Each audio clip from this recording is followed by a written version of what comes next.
Hello, everyone. Welcome to the Obscure Arc, episode 6. Today, we're in a slightly different setup, and that's because we're going to be doing a very different episode. So, we're not going over any specific anime or anything like that. We're going to be doing a quick kind of 2025 wrap up of the anime we've watched on the podcast, as well as anime that we've gone over on our own, whether it's seasonals or our own anime.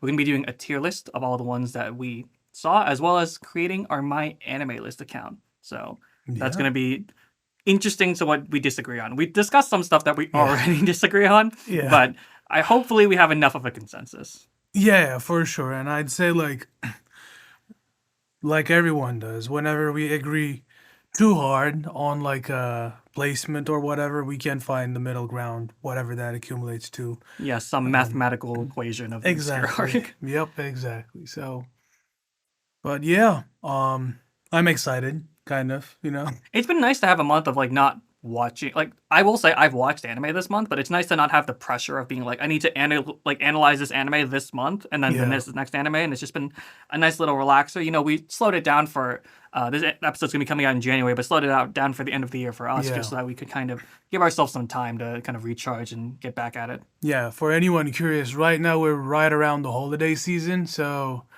it's right when everyone's kind of relaxing and wanting to go home. Wanting to go home. So it worked in our favor as well. But yeah.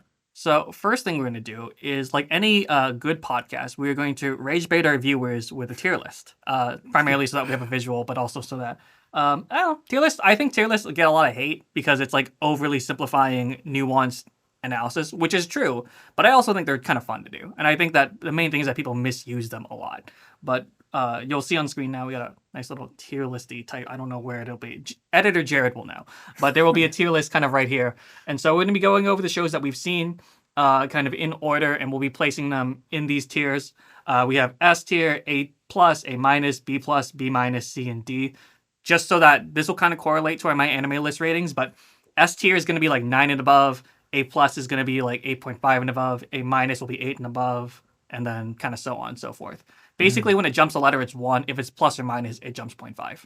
So, the first show that we're going to be talking about was the first show that we reviewed, which is Rascal Does Not Dream of Bunny Girl Senpai. And honestly, I think this is the worst show for us to start with, because I think we're going to kind of fight where this exactly goes. So, I'm leaning towards S tier. But I know that you and I have kind of discussed this, that it might not be S tier. And we'll kind of make a case for this, So, Bunny Senpai loves the show. And you'll remember if you watched the episode when we talked about this, everything I heard before watching it was good to begin with. So, I went in with relatively high expectations, and it did actually like fulfill those expectations. Yet, I feel like it's not necessarily the exact S tier show. It's close. But it had some, like, what's going on here, or some moments where I was like, okay, like, this might have been better or not. So maybe a little bit below. So maybe for me it's A+, closer to A+. Sure. I think it's a given. It's at least an A+. I don't think that's a conversation. Yeah. For me, the difference between S and A+. So for me, when I talk about shows that are like, at least for my personal rating systems, I'll talk a little bit about my reviews later, as well as I'll talk about how I rate things. Anything I rate about a 9 or above, first of all, it's a 9, it's not perfect, but I also rated them like, this is something that hit a lot of the things for me, surpassed expectations at the very minimum, and kind of did things in a way that was so excellent that I believe it deserves that praise, or did something so unique I think it deserves that praise. When you hit to a 9.5, that's when stuff gets like, this is a personally important show to me. It probably has some bias in it and stuff like that. Makes sense. I would not rate like Rascal Does Not Dream of Bunny Girl Senpai higher than like a 9 to 9.2 at best. Like, this is not like a crazy, blowing me away, incredibly personal show, but I think the execution in a lot of the arcs is just like, I think it's really hard to find character writing comparable to it. Like, I think the thing that I want to celebrate the most about this show is like how focused it is in every single one of its arcs, while still also not neglecting all of the other characters. Like, I think that's such an incredibly difficult thing to do, and Mhm. it's a lot of how it's formatted with it being like every light novel's about a different kind of Yeah. puberty syndrome. But that's my main argument is I think you're not going to find character writing this good in many other places. Yeah. No, that is true. Character writing wise, I agree it's very rare that you get this quality. I feel like throughout our whole shows that we're gonna go through, there isn't I think that many yeah. that can even think playing this S category realm. Um, but if we're since we kind of correlated them to points as well, like since S is like 9 and above, for me like Bunny Senpai is right on that edge, like Okay. which is like 8.8 or I think something. we'll stick it at the top of A tier for now, and Yeah. we'll go back when we get to the other shows that are in that range and see if we Yeah. can discuss if that's And a little closer. like you'll see in other YouTube videos or similar formats, like we do have a wiggle room, like once we start putting more shows on and we kind of rethink about the placements, we can be like, actually, this is worse or this is better. And I just, Yeah, once wanted we to get the throw this out full there. Yeah. context, like we'll put these shows individually, but we'll probably move them around kind of as we go and or near the end. Yeah. So the next show, this one has been a while, and we talked about this show very little, but it's Bacano. Mm. So Bacano is I don't know how to feel about Bacano because I like very specific things about Bacano. Yeah. I like the style, I like the music, I like the ideas it has. When it comes together as a full product, I find myself uninterested in moments, Mm. primarily due to, I mean, again, this is my bias. I think if you know me, I like character writing. I like character writing a ton, and I'm aware that's something I'm a little bit more biased towards. Yeah. But at the same time, I think it is important, and I think a show like Bacano should have valued it a bit more. And so I'm at the very least going to give this like a 7.5 something, and I would say Mm. this leans in the B plus range for me, but I don't really think it leans into like the A minus, kind of like we're talking about a show that's like doing things very good all the time because I think there are moments when you get to like the pacing slowdowns that it feels like, oh, okay, we're Yeah. like I like that it does the pacing slowdowns. I think Yeah. it slows down either too much from what it's doing or it gets a little lost here and there, Mm. Uh, to be honest, weirdly enough, I think we're roughly on the same page on that one. Yeah. I wouldn't give Bacano an A minus either. I will though give a B plus, just because the impact it had on its own genre. Yeah, yeah. It's kind of like a kickstart anime for that style of animes we get later on, like Durarara or stuff like that. For sure. And it's kind of funny because it's also a kickstart for a lot of good Japanese voice Sure, actors yeah, for yeah. their Yeah. career too. So because of that importance, and I really dig the way Bacana does music. Personally, like and this is more like a personal take on it. The way the genre of the music is like a genre of music that I like personally, so it kind of pushes me a bit further to be maybe a little biased towards I it, mean, but this list is all about bias. This is not the goal of like ever. Anytime you see, there's actually a really good video yeah. by Joseph Anderson, who is a YouTube video essayist who does primarily video games and reviews for video games. Mm-hmm. But he had a review where people got very mad at him because he was not doing things quote unquote fully objectively. And anytime it's someone's opinion, subjectivity is implied. Like Yeah. anytime you see me review a show, you have to understand I'm valuing character anymore. I like things that do things in a similar way. So I mean I definitely agree that like Bacano does have importance in like in terms of like how we appreciate anime, and I think Yeah. it has done a lot of things.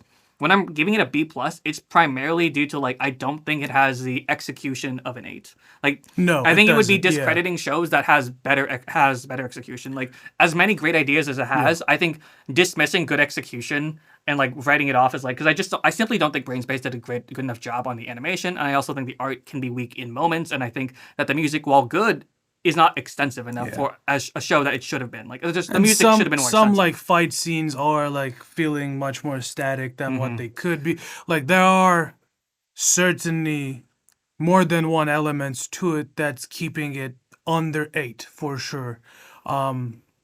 So yeah, B plus is like I'd agree on that Yeah, with you. for me, it's like with Bacano, it's the fact that the show has an identity is really important to it that Yeah. I think is really great. But to pretend that it is achieving its goals really high, at a high level is the part that Yeah. makes me question it.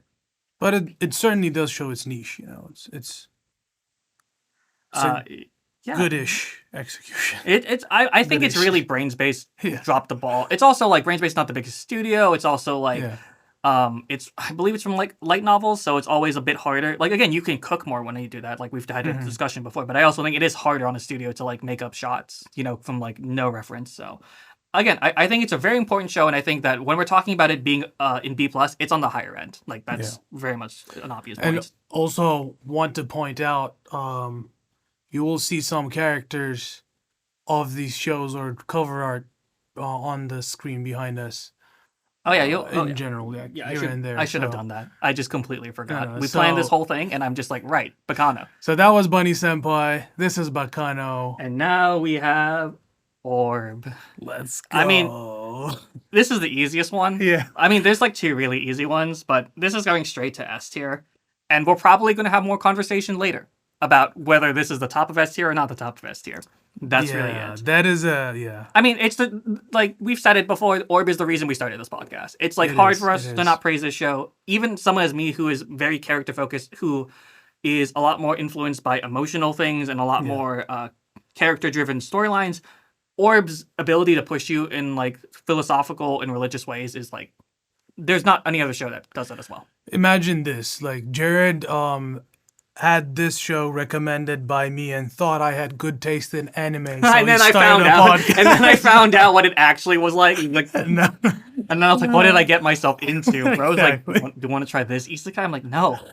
But I'm sure we'll talk more about Orb a bit later. But I think it's pretty obvious that this show's the quality of the show speaks for itself. Like you have to experience Orb to understand it, because I think it's so hard to describe the way it paces itself and how it makes you. It really is good at pulling you along the right train of thought with all of its characters. I would say that's probably the biggest strength, is that it keeps you're not confused what the characters are doing, and you're always understanding their thought process. It's like one thing to follow a character's writing, it's another thing to really feel like you're inside of the head of a character. It you know? is, yeah. Like really, especially with Oxy, like you really understand what Oxy is like going through the whole time. Like he's confused, even though he seems dumb, you understand that and you feel it.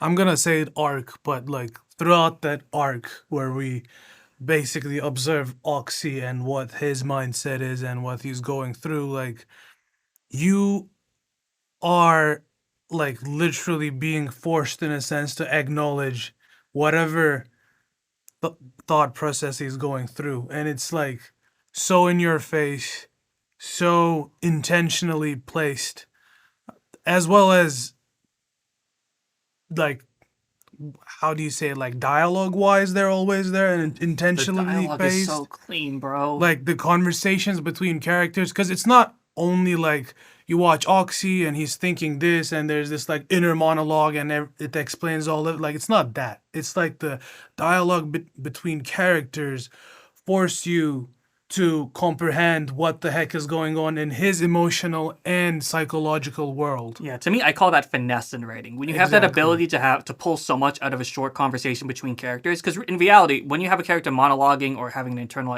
dialogue, Yeah. you don't have the ability to pull from as much, as opposed to two characters having a dialogue with each other clashing. You're bringing a lot of ideas, but then using that time efficiently and to bring up the ideas you want. I consider that finesse, and I think Orb has that in spades. Like I think Orb is, I would say, nearly unmatched in that regard, because And it also supports all this with great art and music. And So Kensuke it's Yoshio like- once again literally slamming it. I would again Madhouse. It's really hard to compare this show to other things. Another thing I do want to say is that I think even if I've I've been on my own religious and spiritual journey and like thought about these things philosophically before, but I think the feeling of discovery in the characters is so great. I think that It is. even if I understand it and I know it and I know it's coming, the feeling of understanding in the characters is a high that I don't think that many other shows can really No, meet. not Like for- even if you know like a show where even if you know where it's going and you still feel like it's amazing, that I think that is really a trademark of a good show. And the next show we will be talking about is Run with the Wind, the only sports anime, soon to hopefully not be. We'll probably. I'm realizing now we probably do need to go over another sports anime. I'm thinking about maybe another one next year for like early next year, but we'll see. But God, Run with the Wind is it hold. As I've said before, it holds a really really biased place in my heart as someone who is a former runner, loves sports anime. And the question is kind of, I think both you and I would agree, like, it's hard to not compare this show to Haikyuu because it's both done by Yuki Hayashi as well That is as true. Production IG. Yeah. And art style wise is somewhat similar. Because this was based off of a novel. I'm sure they based some of the look off of a bit off of Haikyuu and what they've already done previously. Yeah. It's not as good as Haikyuu. Yeah. It's like the highs are not as there, but I think the character writing is really, really good, and I think the moments are good. The question is, how does that settle, into where it will be placed? I'd say this is a show that I started back when it got released.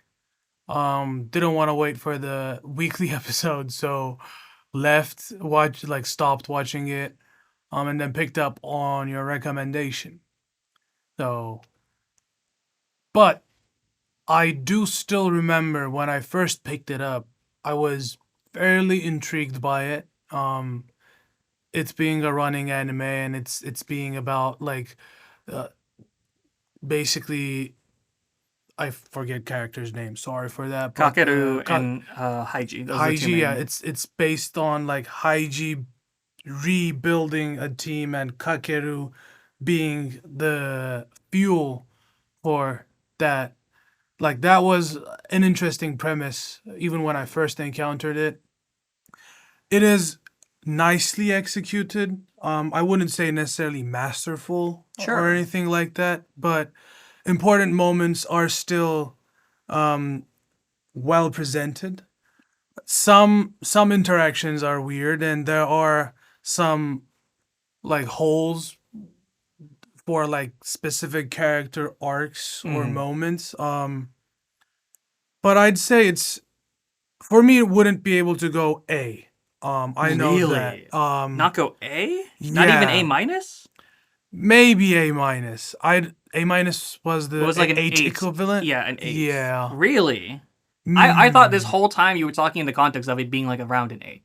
For me, it's like I think the show plays it safe in certain arcs, but I think when you think about the moments between Prince and Kakaru, when you're thinking about, I think all of the Aikiden is Yeah. insanely good. I would say that Ekiden arc is really the good. pace Yeah. down moments, and I think also if you're not into team sports, like, because team sports is a very different thing than talking about sports. Like when you watch, I will say I've not watched all of Kuroko, but Kuroko is a lot more about the individualistic That's parts. like SS. but it's like, if like, even in moments of Haikyuu has moments of like really heavy team sports moments, Yeah. but it's a lot more focused on the individual arcs. Whereas Mhm. Run with the Wind is never not about team sports. Like it really is about these characters getting along and understanding That each is other. true. And so I think it does pace itself down in certain moments. And I think for people who watch sports anime and want sports anime, like I thought the conversation for me was gonna be, is it A plus tier? Or is it A minus? I'm shocked that we're talking about B plus or A minus. Like, Yeah, like I'd say you can put it in A minus, as in like if I were to put it in B plus, I'd be placing it in front of Bakano, sure. obviously. So like in that regards, you can do A minus or B plus, but the thing is I wouldn't even dare think it going A plus Really. because right now and generally like A pluses, for example, are Bunny Senpai. Sure, but And I think Bunny Senpai is also a high A plus. I think Bunny Senpai is like an 8.5. Oh no, 8.8 to like 8.9. And I would say if we're making like, yeah, I have a hard bias for Run with the Wind. I would give Run with the Wind like probably like an 8.6, but I understand that like we probably would I need to wouldn't meet. give above 8 is what Really. I'd say. For me, it's like, because I think the execution is so high. We're talking about production IG. We're talking about Yeah. Yukihashi. I think the Aikinen arc is just so good that the show logically follows its character building the whole time, which I respect a ton. I think that's something that like like, for example, there's a lot of drop balls. I don't disagree Yeah. with that regard. Like I think they definitely, like, you think of like King, you think of even like Nico Senpai. A lot of these characters, I would say Yuki's arc's really messy too. I think that that's Yeah. justifiable. But the highs and the parts that it understands are so high quality, and I don't think it even does those parts bad. I just think it neglects them, which that's I accidentally used the Turkish word there. That is my biggest concern. Like I love that how team sports oriented and like focused it's going, and it's completing each arc with every character that it goes into. But even though this being a team oriented show, there are a fairly good amount of characters that we don't dive into enough, or just like kind of go like Yeah, first layer level and then yeah. skip through I, them. And that's for me a definition between A plus and A minus. sure. Um or like 8.5 and an 8. The, So the I'd thing is, the say show like doesn't do anything wrong in terms of like it doesn't mess anything up. I just don't think it yeah, does things exactly. correctly. Exactly. And for me it's like once you start getting into that A territory, from there on it's not that you did something wrong like in terms of what you did, but you could add even more to the things you did good. So, But I think the highs of Run with the Wind are like that of a 9 potentially. Like I think the mm, highs of the end. You think of the end of the Aikiden. I hmm think that I was definitely emotional during both Kakaru's run and Haiji's run. I was emotional during those runs. Also, we've been ignoring Shindo. I nearly cried. No, actually, I lied. I cried. I cried during Shindo's run. I think the hmm highs of it are a 9, and I don't think the floors of it are below an 8. So that's why I thought it was very logical. Like the floor of the show is very high, and I don't think that like the fact that it stumbles on not doing everything with its characters is the biggest deal, so personally. you're saying A plus? I would argue for A plus, but I would argue low A plus. But we can always revisit this. Yeah, let's for now, since I started off B plus and you started off A plus, let's put it We'll at shelve it at top of yeah, A minus. A If I minus, could yeah. even get it to like an 8.4, I wouldn't mind. Yeah. So after that, we have our first butchering, our first murder on the show. We've had a couple recently, but we have Dororo, which is, oh boy. Um, the question is how low. There isn't an S plus, so obviously it's gonna be S. No. Well, the question is how low, and I would say that again, the animation is not the best. We're talking about Mappa here. We're talking. They kind of clocked it in with this one. The art's good individually. I think Art's the music good. is Yeah. fine. It's not doesn't stand out either way. I think the character writing is woof, and I think the through line is. I've seen it before, but that's also because it's an old show. You all know that I'm not one to hate on shows, and I really wish I could have said a lot of great things about this anime. And if you watched that episode, I did do a lot of comparison to original source, but at this point we're specifically talking about the anime's own quality and not necessarily like a comparison to the Yeah, source we're or not taking into whatever. consideration any of the circumstances. It's kind of if you were to Exactly. watch it raw and see it on our My Anime list, what Yeah. would you get? And So I kind of with a heartache agree on what everything you the say. circumstances So of Dororo is kind of sad. it I is. think that part of it is that I think this show needed to not be redone. Like this Yeah. is kind of a remaster, and I think it needed to be remade. It needed Yeah. to be more of a Pluto type of thing, which it's I get why it wasn't because that's more work, and you also dealing with copyright and all this bullshit, blah blah blah. But Yeah. at the same time, like the world and ideas are good. They do not have the story does not have the ability to take it It's anywhere not special. it's not unfortunately the best put together. Like the idea is there. The world building is there, but when they started putting it together, it wasn't executed It's that very good. monster of the week. It Yeah. feels like an old anime, which is not a good thing because there's a reason why we've moved away from monster of the week is because we're not making shows on a weekly basis anymore. Yeah. We're also not doing. We're also usually wrapping them up within the season, as we hmm typically do. They're also based off of a manga that's usually at some point like, as opposed to doing it when it's like a manga's not finished and we need a monster of the week to filler. Yeah. We're doing it when the manga's usually like, okay, this part of the manga is done. We're getting from here to here in the manga, as opposed to like, I don't know. It feels wrong when I'm watching a show that feels like it's wasting my time. Like Dororo does waste your time, and I think It kind like okay, I'll say this. Yes and no. So I was really excited, and because I knew what I knew going into it, for me it didn't feel like waste of like it's wasting my time. But then I understand where you're coming There's a from. lot of episodes that don't matter overall. Yeah. Like you compare this. Some unnecessary flashbacks for sure. Placements of those, that's a huge uh like compartment of the issue. I mean, So where we like just as a grand journey, it's like a grand journey type, like yeah. typical hero's journey type thing. It's a bit like the highs are not that high, and it doesn't feel like it's constantly going up. You know what I mean? That is It true. feels like it's kind of plateauing all the time, and That is it's true. you're not building. I think the biggest complaint with the show is it's not building towards moments ever.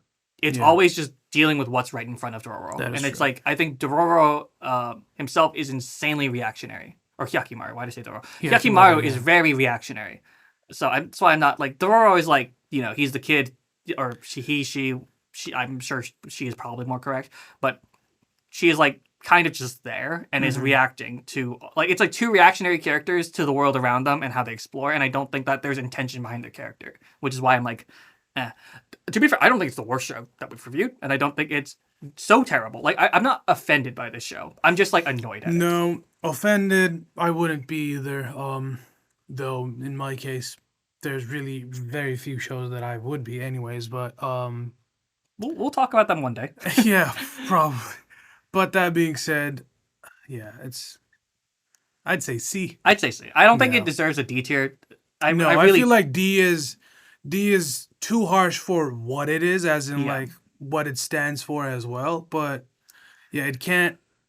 The you fundamentals can't of the go- story are there. They're just not executed on. Yeah. I think when you get to like a 5 and below, you're talking about something that is not functioning.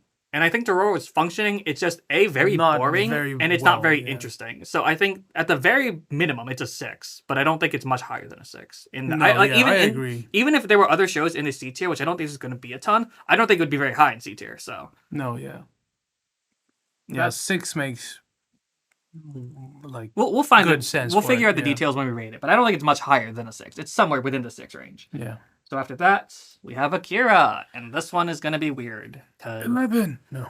I don't know how to talk about Akira without talking about anime as a whole. It's very difficult not to. But that said, if we're talking about Akira very objectively, especially from both like in enjoyment, what we got from the show, all these things, we both of us agree that it's not like crazy incredible, Mind-blowing, like not yeah. like, I mean, again, part of that is because Akira influenced other things that we then saw before Akira. But that's also because I think when you think about the characters and you think about the through line of Akira, like they're also very not present throughout most of the story. True. Like it's kind of like it all happens at once near the end, and there's highlight moments here and there, and there's like cool pieces. But I don't think, like, especially the movie of Akira, because I've heard the manga's a bit better. Yeah. Akira as a movie is shockingly not cohesive because the moments don't exactly build into each other in the same way. And I think it's partially because the characters are not too interesting. You know, I'd say this, and I haven't read the manga, but even without reading the manga, when you watch the movie, and if you're somewhat familiar with anime shows in general, you can, in my opinion, from the get-go, say or feel that the movie needs to be a show. Yeah. And needs to have more screen time. That was one of my biggest issues. Like, for what Akira is and what it's trying to put onto the screen, a movie is not enough. And that feels like you understand that from the get-go, which immediately kind of lowers the excitement towards it in a sense almost. And yeah, like I don't. Again, one more time we're going through this, but we're not necessarily thinking the influence they had to a certain degree, because if we're talking based off of influence, this has to go to S in that logic. Yeah, but that's not what we're doing. But that's not what we're doing right now. So I'd say maybe in the B plus ish I was realm. thinking B plus. I Yeah, think it's a lot of yelling in the Tetsuo. I remember just yeah, all the time, and I also think that the characters aren't engaging with each other, and I also don't think they're engaging with the larger topics that they would like. no, When yeah. you're talking about a World War II movie, this is a World War II movie. That's yeah, Like it that's does not also another actually thing. engage with World War II as heavily as I would like personally. It does. It does engage with it. It does obviously engage with it, but I don't think it engages it with the nuance. Also because it's one of the first larger movies to do it, and Yeah, like I get why. But if you're talking about how important is this show to watch, I would say like it's important to watch, but it's not a necessarily like going to change the way you think about things. I think people who rate yeah. this show very highly have not seen enough anime. I think that's quite frankly what it is. Watching this show will let you understand what certain things in anime culture and like anime scene came from and what's the inspiration for it, whether it's like an actual historical event or Akira itself directly. But Like that if we being talk said, about art, the art is yeah, obviously you see it everywhere. You see exactly. Akira's art and you see the Akira shot and you see the neon, you see that everywhere. Like that's Yeah, unmistakable. But I think when you look at it as a whole product, there's a lot exactly. of things to talk about. And I think So that yeah, being said, it's it's like like B plus, probably it below Bacano, itself right? is yeah I B would say below plus, yeah. Bacano.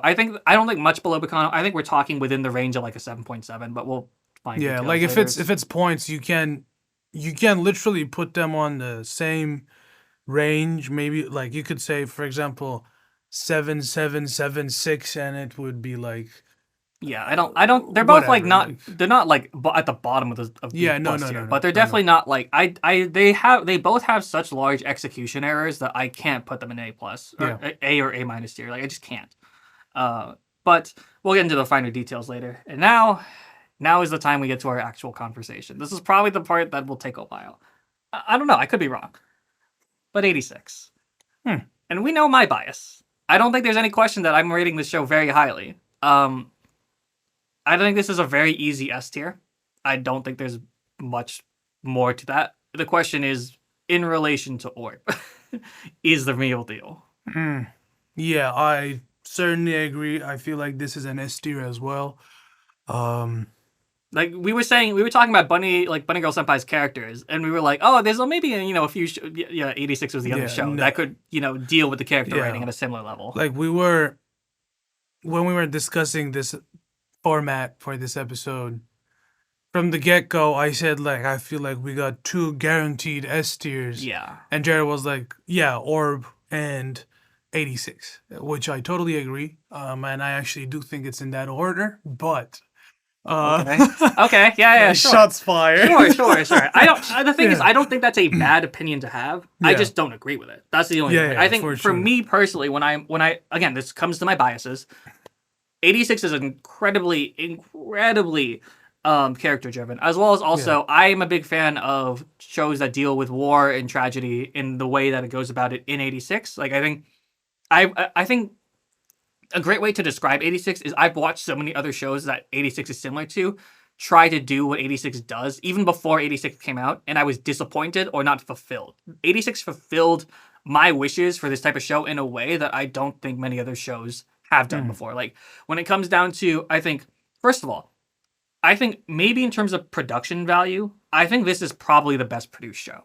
Like we're yeah, talking about Sawano and A1, and A1 was not lacking here. Like A1 did no, amazing, yeah, and also in terms of how artistic the show is, it has incredibly good like imagery and analogies, and it's paced so well. It's like I think that part of 86 is like when you compare the production value of Orb is very good. I think 86 is yeah, incredible and like not comparable to your average anime. I think 86 is like a special type of production, and both from like a voice acting standpoint, both from like the music, the sound. I think everything about 86 on a production side is at the bare minimum a 9.5. Like I think it is that good. mm, yeah. So I'm not gonna break it that much. Sure, Um, I'll walk through why, in my opinion, I kind of tip the scale a bit towards don't do that. Orb.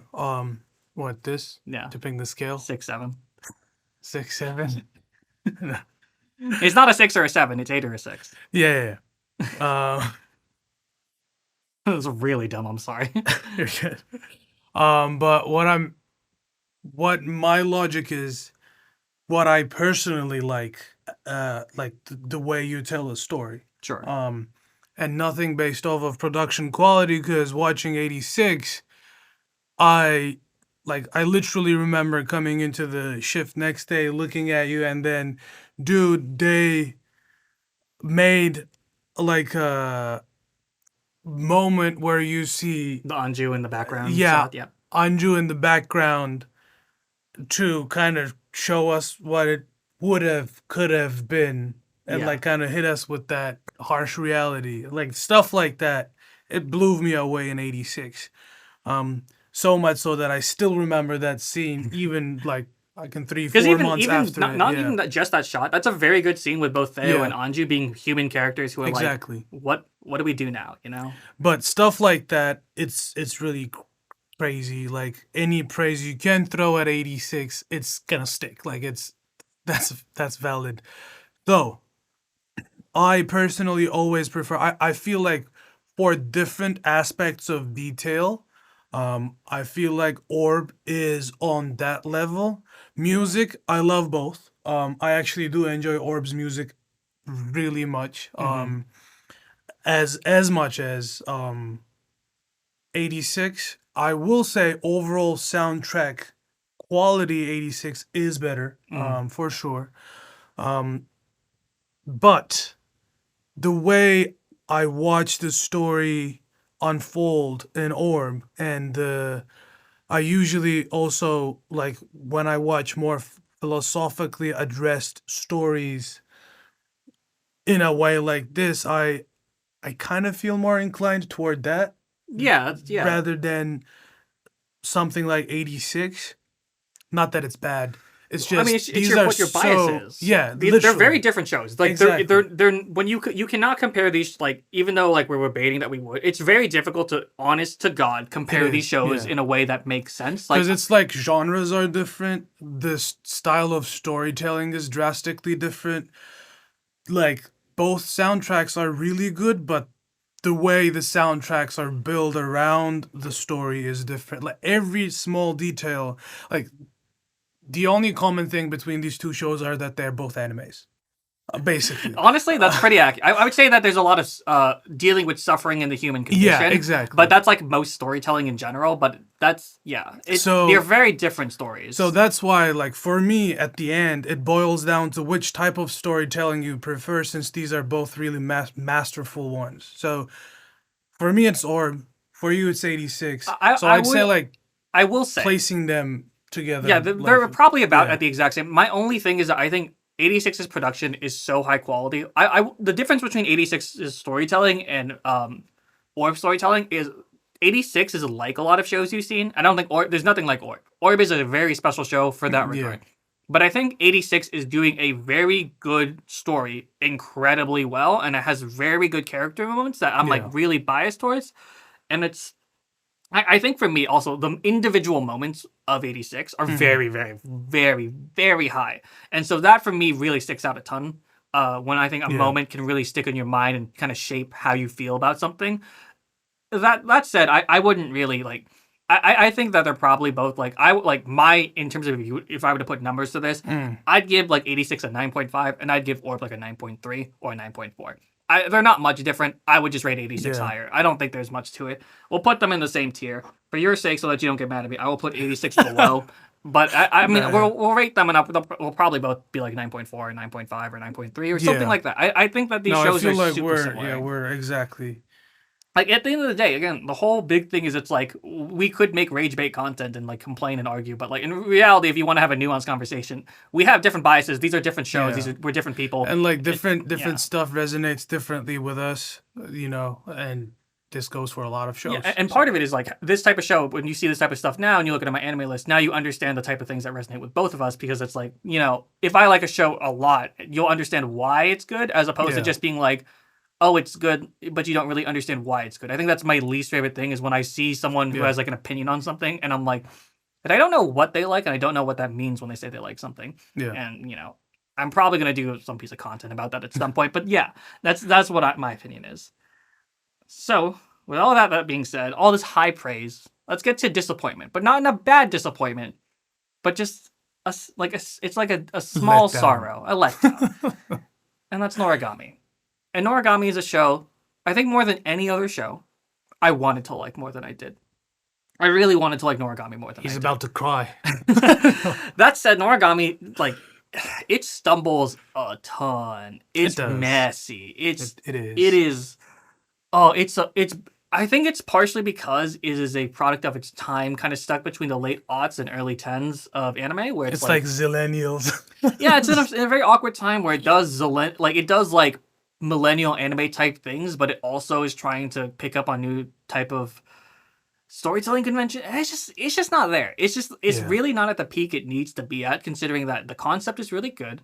I think the characters in the moments that are good are very good, but there's a lot of downtime that is not necessary. It doesn't really build towards things in that downtime, and I think Yato as a protagonist is at the stem of a lot of it. Like, I think Yato is he's an interesting and a good character, but they don't actually build him up in a way that makes sense, because a lot of times he's used as comic relief in the first season, and it's like, you kind of need to make the character do something. You know, you need to make him. He also build. feels like Gin from Gintama. Oh yeah, but the anime is nothing like Gintama. No, that's the problem. And you should understand this reference whether you like Gintama or not. But you know,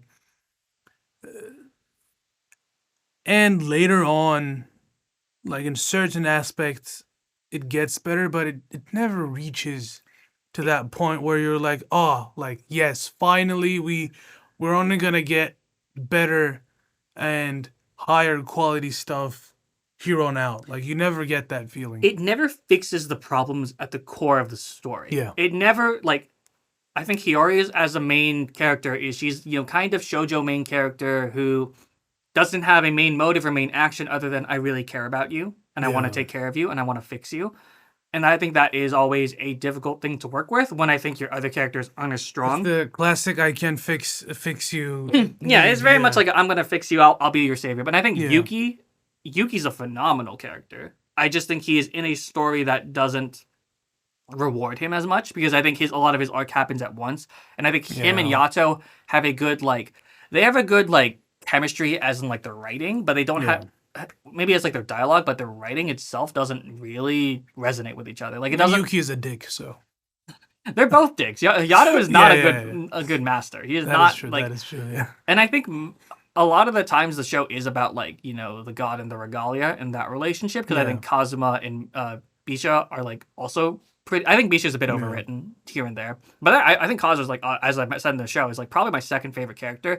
But that said, like, they're the secondary characters of the show. They're the characters that you take time on the side, and it's, like, very rewarding, and it builds to something. Not the main course. Like, the main course is Yato and a lot of his journey, and it's super rushed, especially with the underworld stuff. Like, a lot of it feels like it's not paced in a way that is benefiting its characters. Like, and it is a character-focused show. That's the thing. It made the choice to be character-focused, and I don't think it had to, even though as someone who's biased towards it. The show easily could have been about gods and, you know, our beliefs or kind of how it interacts with the world.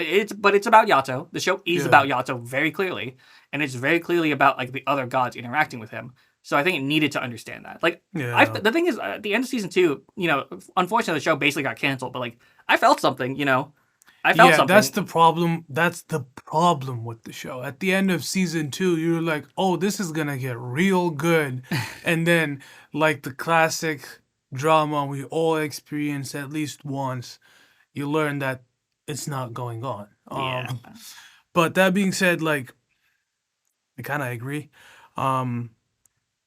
Yato, cool dude, you know, whatever. Yuki, kind of a dickhead. The but thing Yuki's is, a kid. That's the whole that's point. the thing. Yuki's So a you kid. get problematic adult, which is Yato and their relationship, and Yuki, ungrateful brat. That dynamic really good. It doesn't lead anywhere. I think Yuki actually. The thing is, Yuki actually developed as a character. No, I'm not necessarily talking about Yuki personally. I'm saying, like, the dynamic between the two is not, like, it takes a season. Yeah, and it's backloaded sense. to the end of the season. Like, so because even when they resolve their problem, they don't really resolve their problem. Exactly. Which is fine, but they don't do it with nuance. You know, sorry. So and that doesn't lead anywhere, which is a big problem since you're trying to make a character-driven story. But I mean, I think out of any show in this that we've reviewed so far, I'm so mixed on where to put this. I think the easiest thing in my head is to say like B plus and like bottom of B plus or like Yeah. somewhere there. I Yeah. the thing is I want like if I think about like things I like about this show, I think this would sneak into an A minus. I think the things I like about the show are Yeah. very good. But there are parts of the show I actively disliked. Like even this, like when I talk about like Akira and Bakano, I don't think I really disliked anything. I just think there were things that are not executed well or things done right. Like I think I actively disliked parts of Origami. Like I was like, this is not good. I'm not enjoying myself watching. No, Origami. yeah, for Like, sure. I think there's like plenty of not plenty, but like a decent number of moments where I was like, why am I watching this show? And then it's like Because Emre fucking. well, it's like Don't. the thing is, I was interested in the show, and I think there are parts of the show that are interesting. But there's points in the show where I'm like, wow, I am not interacting with the story in a way that I'm interested in, which is like it's really sad to say because I think the show had a lot more potential than that. So It did. Still does. Save it. No. so I for now we'll throw it into B plus. I think depending on where every show sits in this, we'll figure out where things go. It might go. It might go B minus. Yeah. But we'll talk. We'll see. Because I kind of want to fill out these tier lists in a way that makes sense, and also like I don't want to manipulate our ratings too much. I think this probably sits at about a 7.5, and whether that's 7.6 or 7.4 or something, we'll see.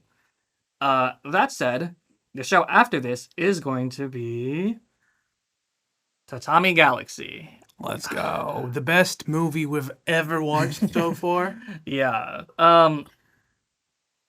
Actually, This is a weird- is that statement true? It's not a movie, dude. It feels like a movie. though. Tatami Galaxy. It's not a movie. Yeah, That's bro. right, dude. It feels like a movie. It's paced in a weird way. We don't have an F tier, by the way. Yeah. No, okay, so Tatami Galaxy is like, okay, here's the thing with Tatami Galaxy. Tatami Galaxy is a very, very interesting idea. Is the show itself interesting as well, is the main question. And I think for a lot of it, it is not. I think that the first 5 episodes, while I get what it's going for, does not engage with me in a way that I think is meaningful. I think it is a cool idea, and if it was not 5 episodes long, or if it was doing other cool different things, maybe. Like the thing is like when you watch Tatami Galaxy and someone's like a really big fan of it, they're like, oh, it's like, you know, I feel like if I explain why carefully. when I explain why I don't like it, I feel like the response they would give me is, oh, you just don't get it. No, I get it. I just don't appreciate it. Like I don't think it's amazing. I think it's good, and I think that the ideas it has are interesting, but I don't think the self-exploration of like the college kid is like that deep. I think it's really just kind of like a, oh yeah, that's kind of how it feels like to be in your youth, and it's like, you have all these different possibilities. Yeah, that's cool. I think that's an interesting idea to mess around, but I don't think it's like, oh my god, the way they present it is so different and interesting. Like, I think it's different, but I don't think it's like interesting per se. So, long story short, at least in my experience, watching Tatami Galaxy is basically experiencing a great, really good 3-episode like idea and waiting to be led towards that idea being executed for the first 10 episodes, Yeah. which is a problem. Like I really appreciate what's done within that show, but having to go through that 10 episode, like it's not for me fulfilling enough that I'm like, okay, this is actually worth it. Don't get me wrong, the 4 Tatami philosophy, like all that episode. 4.5 Tatami philosophy, the perfect True, yeah. infinite possibilities. So all that stuff is really fun, really nice. From episode 10, 11, 12, and 13, great. Until you reach that point, for me, it was kind of like super slow, and I had to bring myself to watch. You definitely have to some force yourself to watch this episodes, show. yeah. I So- think that the reward is good. I don't think it is worth having to force yourself in the way That's it the does. problem. It's a good reward, but is it worth it? Is the question. And I also don't think it builds I don't think it builds towards it in a very natural way. I think it does build to it in a logical way, but I don't think it feels as rewarding. I think the time loops could have been changing a bit more. Yeah. I think we could have been feeling more of the character's growth, and I think we could have I understand, oh, it's a completely different loop. They're gonna do different things. Like there is a way to do it that is much more engaging with the characters as well as Watachi's or main character's journey. There's a way to actually engage with that in a more meaningful way and have it grow and change and become this thing where the viewer is growing and understanding things along. Like I think the fact that especially the first five, not feeling any different and it being like a monster of the week, I think monster of the week is too harsh for that, but I think a bit too much of the same type of like beats. Yeah. I think that feels wrong. And again, I don't blame Yuasa for making a creative decision to do this, and I think it is an interesting try. I just think there is a way to do this better. Like, I think there are ways to do repeating time travel type things better. And then there are great stuff, like as in execution and ideas. I would give episode 10 a 10 out of 10. Exactly. I would easily give it like a 10 out of 10 or very high I don't 9. give 10s by Paul. Okay, maybe not 10 out of 10, but I would give it at least like somewhere in the 9s, at least in the mid 9s. Like, I would give it a pretty high, a pretty high And place. like I talked to Jared about this like all the time when we were watching it, like the 3D inclusion into the animation and then switches between monochrome and like full color stuff like that, or just red accents, blue accents, things like that. More like visually artistic stuff. Like I loved it, but unfortunately a show can't be carried just by those. I think for me, the thing is, a lot of those experimental art choices don't have enough meaning and intention behind them, and I think that you really feel that in some of the moments you're just like, oh, he's fucking around, like he's really just like, I'm gonna throw this here and I'm gonna see how it looks. Because I think some of them work and some of them stick, but I think other times I'm just kind of like, I guess we're red now, and I know why. It needs to be a different color. I don't feel it. I don't see the color theory. I don't feel anything behind this. I'm just kind of like, all right, yeah, sure, whatever. Like. It doesn't feel like it looks nice, but it's not enough. Also, the production value could have been a bit higher. Even if you make these choices, I think the art being how it is, so that it's malleable, is good. I understand from a production standpoint why they made this decision. The art is simpler and more malleable and easier to make these changes to.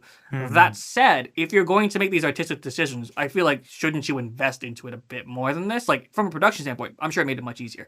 But at the same time, it's like if you're going to be ambitious, don't lower your level so that you can be ambitious. Like that's my main thing. Is like I understand why they did it. It is a practical choice.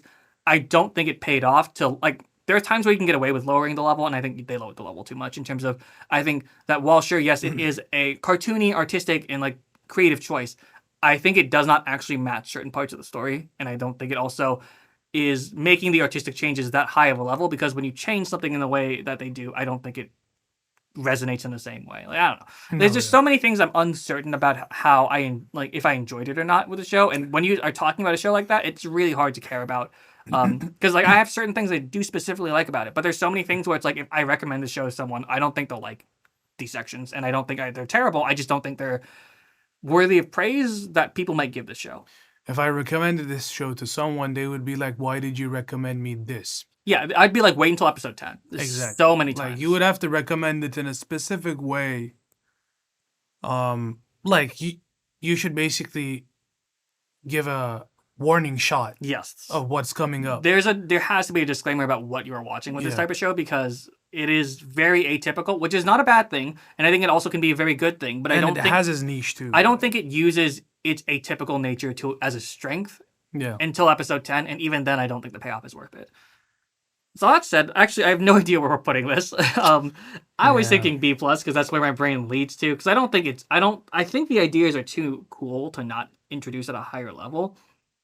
I just think that it's... That being said, I don't think it's better than what we currently have on B+. I think it's better than Noragami. I think Noragami... Yeah, maybe. Okay, like... So the thing is, Noragami throughout the show has less rewarding things, but it's more consistent. And for me, like I said, I suffered so much in that first 10 episodes that if it wasn't for the last 3-4 episodes, I wouldn't go near B. Like I'm not talking B+, B-. Like I wouldn't go near B.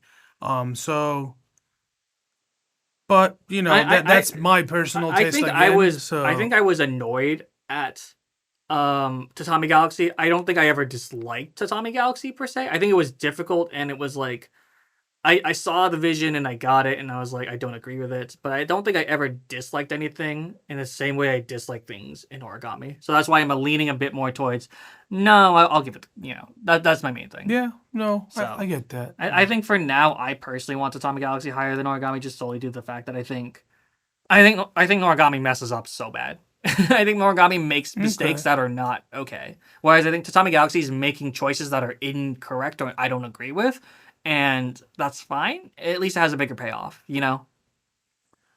Okay, no, I can't agree to that. Like, I can't accept that fact. Because I feel like that's gonna be the case for more people than not. Again, personally, if this wasn't for the show, I wouldn't finish it. Like, Yeah, I'm not lying. Like, I wouldn't. I definitely understand that. I cannot explain how many times I opened my computer screen and I was like, Back to the mines, boss. yeah, like straight up. So, and Noragami didn't make me like. I Made me will feel say that. Noragami did do that to me. Noragami was okay. hard for me to get through. So the feelings we went through for each show is similar. Yeah, but that like I can't. Noragami at the end of season 1 and getting into season 2 was rough. Like I thought that transition was rough. Like especially the end of season 1. Again, we can place it like this. I don't mind it. Yeah, I mean the score is gonna be relatively similar. Yeah. So after, Like I would straight up give them the same score for different reasons. Yeah. And so next, what we have is summertime rendering. We're just going from hard conversation to hard conversation. Yeah. God, what a if this was a 2-season, God, this show would have two very like I think they would be a whole point off of each other. Like I think part 1 would be like maybe more than a point. Part 1 is so good. Part 2 is so bad. The more I thought about summertime rendering, because like I was kind of finding my feelings, like because again, this was the first show that I didn't watch all the way through, but I recommended it. I'd watch about halfway through the show, or over halfway through the show, about 16 episodes, and I was kind of finding how I felt on the show. That's why we talked about it so long. I kind of got back in my car and like woke up the next day and I was like, God, I fucking hate this show.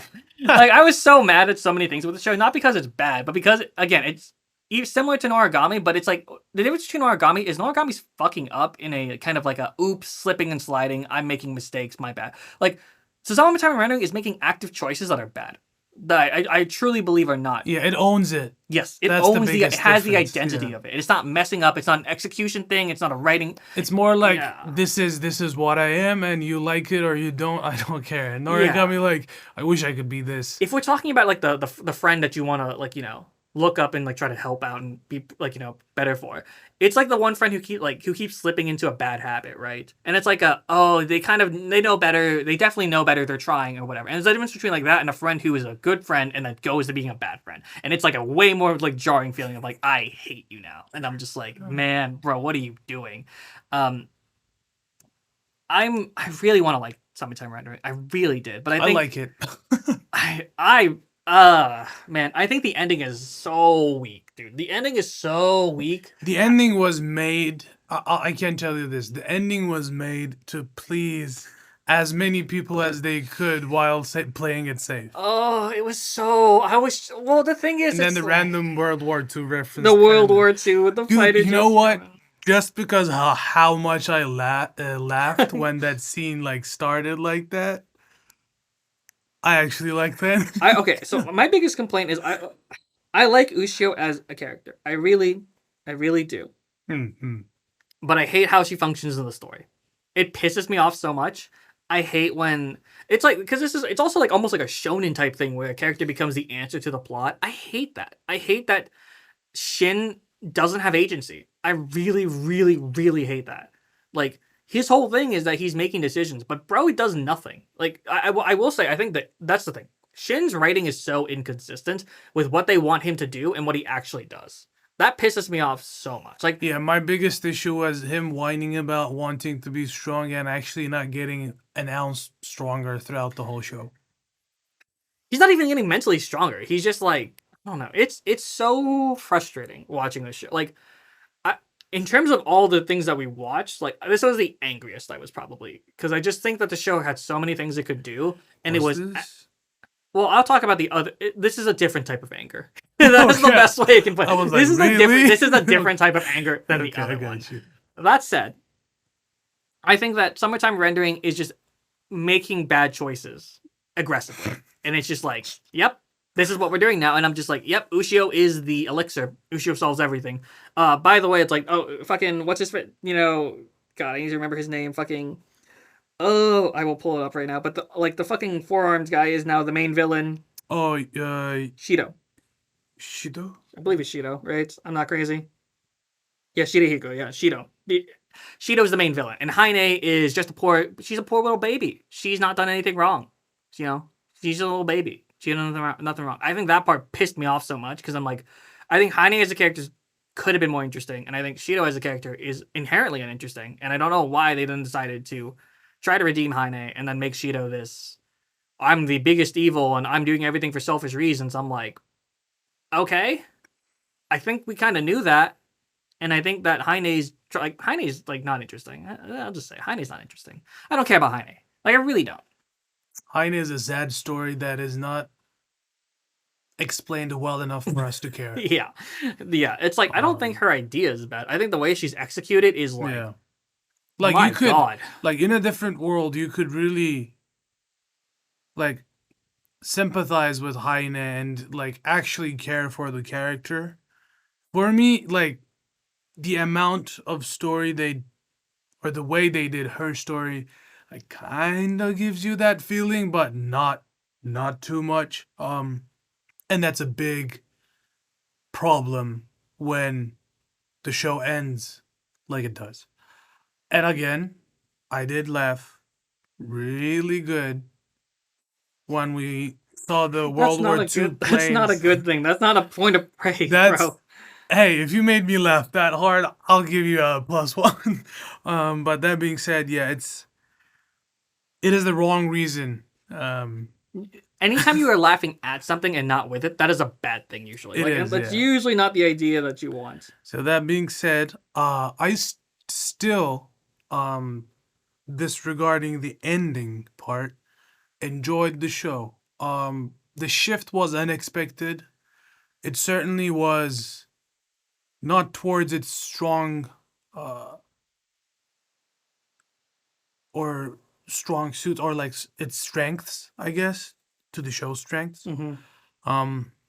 But it didn't butcher it fully for me. It just did not keep the quality as high as it was for the first half. So, to do a quick comparison, I was looking up a character's name because I completely forgot from it. It's the one character from 86 I might forget, but Kiri from 86, right? He's like the villain of the second half, right? And you think about a character he's not fully redeemed. That's not the goal with Kiri's writing. And to be fair, I don't think 86's villains are its strong point. But Kiri's writing is to explain why he's doing the things he's doing and why his character is messed up in the way it is. And that makes sense. And you feel it and you understand it. And it has a great, like, with, oh my God, I can't believe I just said I usually don't forget characters from 86, and I'm forgetting the little girl's name.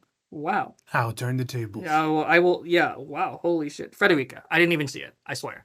Frederica is like the emotional attachment. Heine has no emotional attachment because the fucking sibling that was killed is not on screen half the fucking time and doesn't become a character until the end.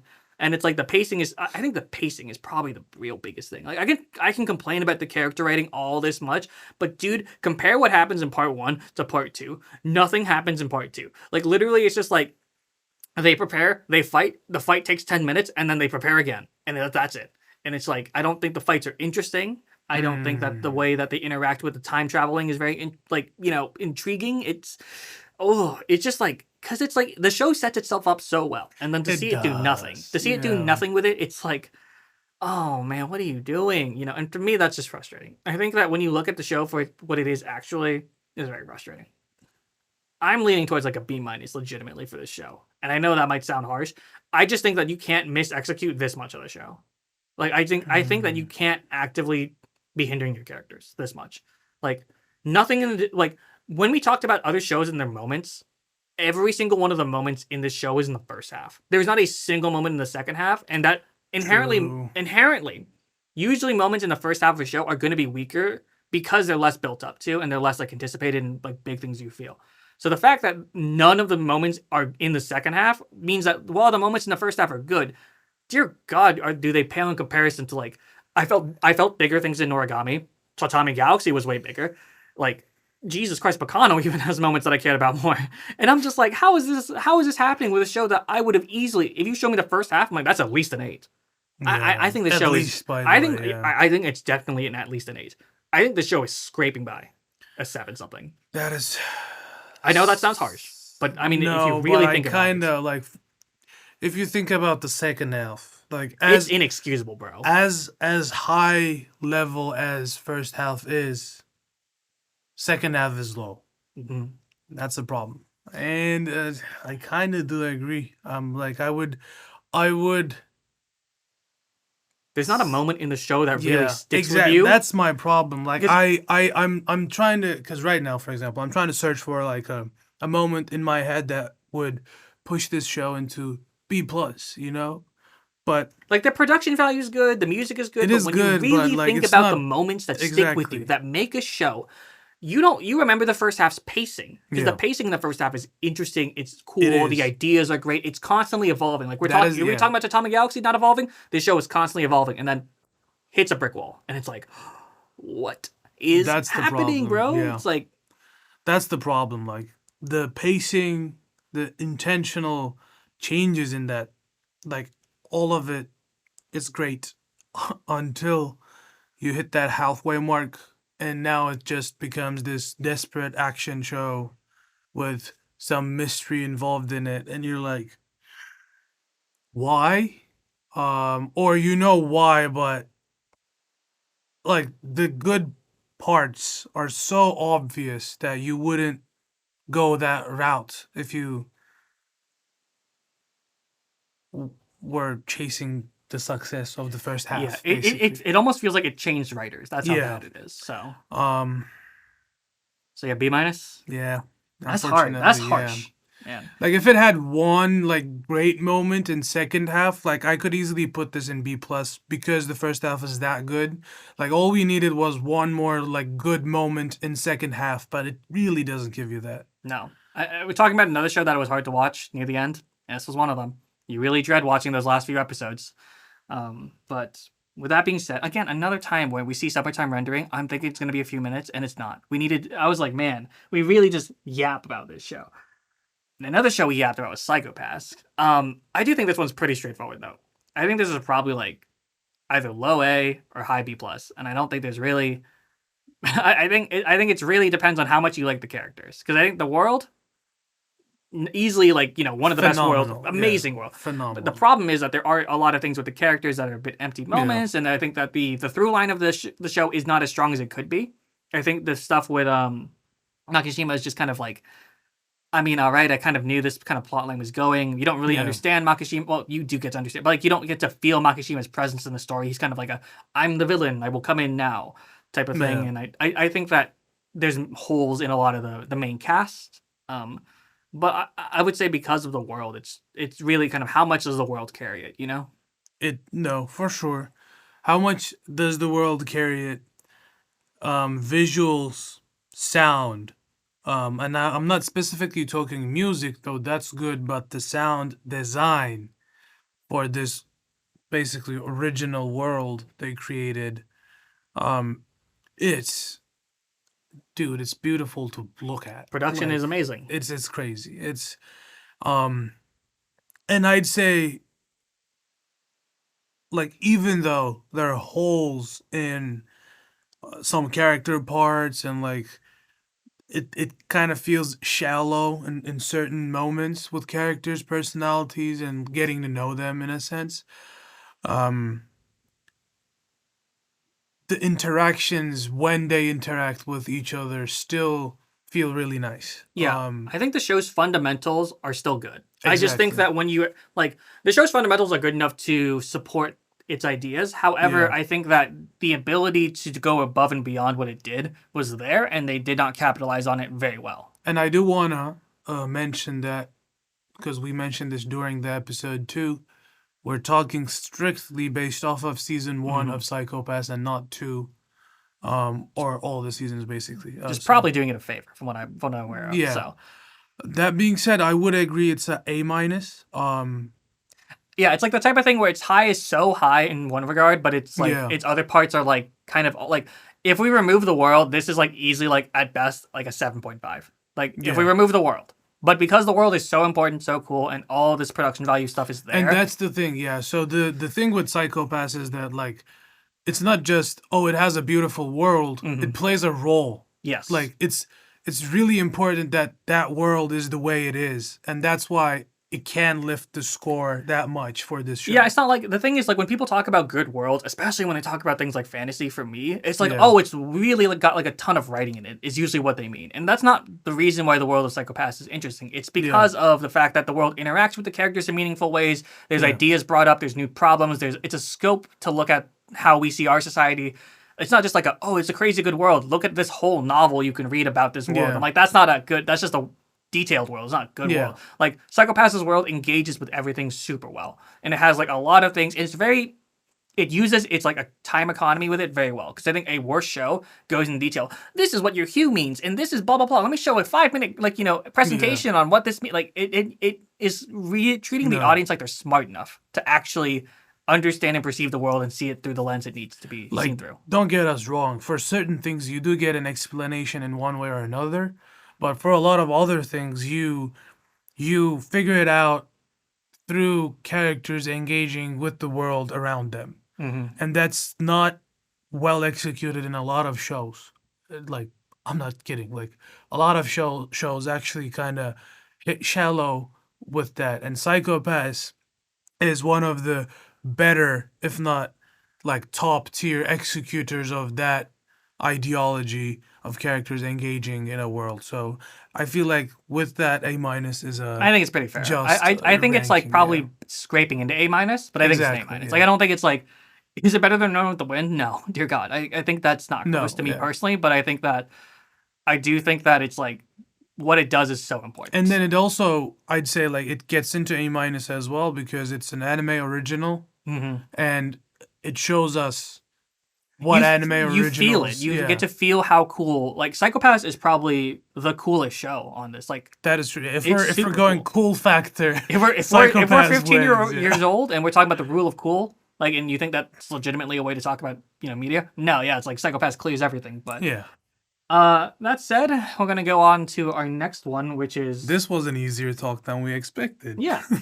But this one, I think this one's probably the easiest. Girl Who Left Yeah. Through Time. I think this show gets a B minus at best, and I think Easy we move S on. tier. So I mean, it's like, dude, like this show is so. I mean, this movie is so basic, and it does things okay the entire time. I don't think it ever has like a crazy high either. you don't like they catch all like baseball. You didn't enjoy The catch ball. I mean, I think there's a certain nostalgia it's going for, and I Yeah. don't think it does it perfectly. And I understand the whole message of I thought it would be the three of us forever, but like really, like, is there much to talk about like this movie? Like, there's Look. really not a ton. Art is beautiful. Yes. Okay. Backgrounds, everything really intentional, really nice, highly detailed, by the way, crazy detailed. But everything else kind of feels more like left, right, like swinging around. This movie's about a vibe. It's really about getting a vibe and Exactly. being like, you enjoy this vibe? And I'm like, I do. And I'm like, yeah, that's all you're gonna get. That's roughly it. Yeah. That's what you're gonna get. And it's like, we'll play out the story in the quote unquote logical way.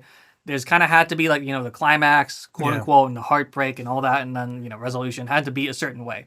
And I felt like I was going through the motions when I kind of, within the first like 30 to 40 minutes of the movie, you get the movie. You don't need to see more of the movie. That is true. Which I think is like a really like, you don't ever want to say that about a piece of media. That is not a good thing. That means you're not, it wasn't wasting my time. I enjoyed my time. I thought it was, a very fun watch, but I don't think that's a good thing when you're talking about a piece of media at a critical level, when it's just like, yeah, this is, I mean, Yeah. I think it's got a great idea to it. Like, I don't think it goes much further than that. But then again, it never drops the execution. It's just never at a high level. That's the thing. It is always at a, it's pretty good.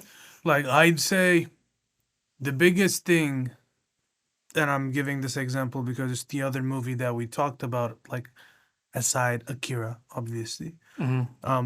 Like, the biggest difference between this, for example, and Tatami Galaxy is this has no hard-hitting, like, this is so good moments in it, other than you acknowledging how beautiful the visuals are. Yeah, we were talking about Summertime Rendering not having any moments. Summertime Rendering at least had moments. They were Yeah. just in the first half. This movie has no moments at Exactly. all, So that's the problem. except the like, sandwich.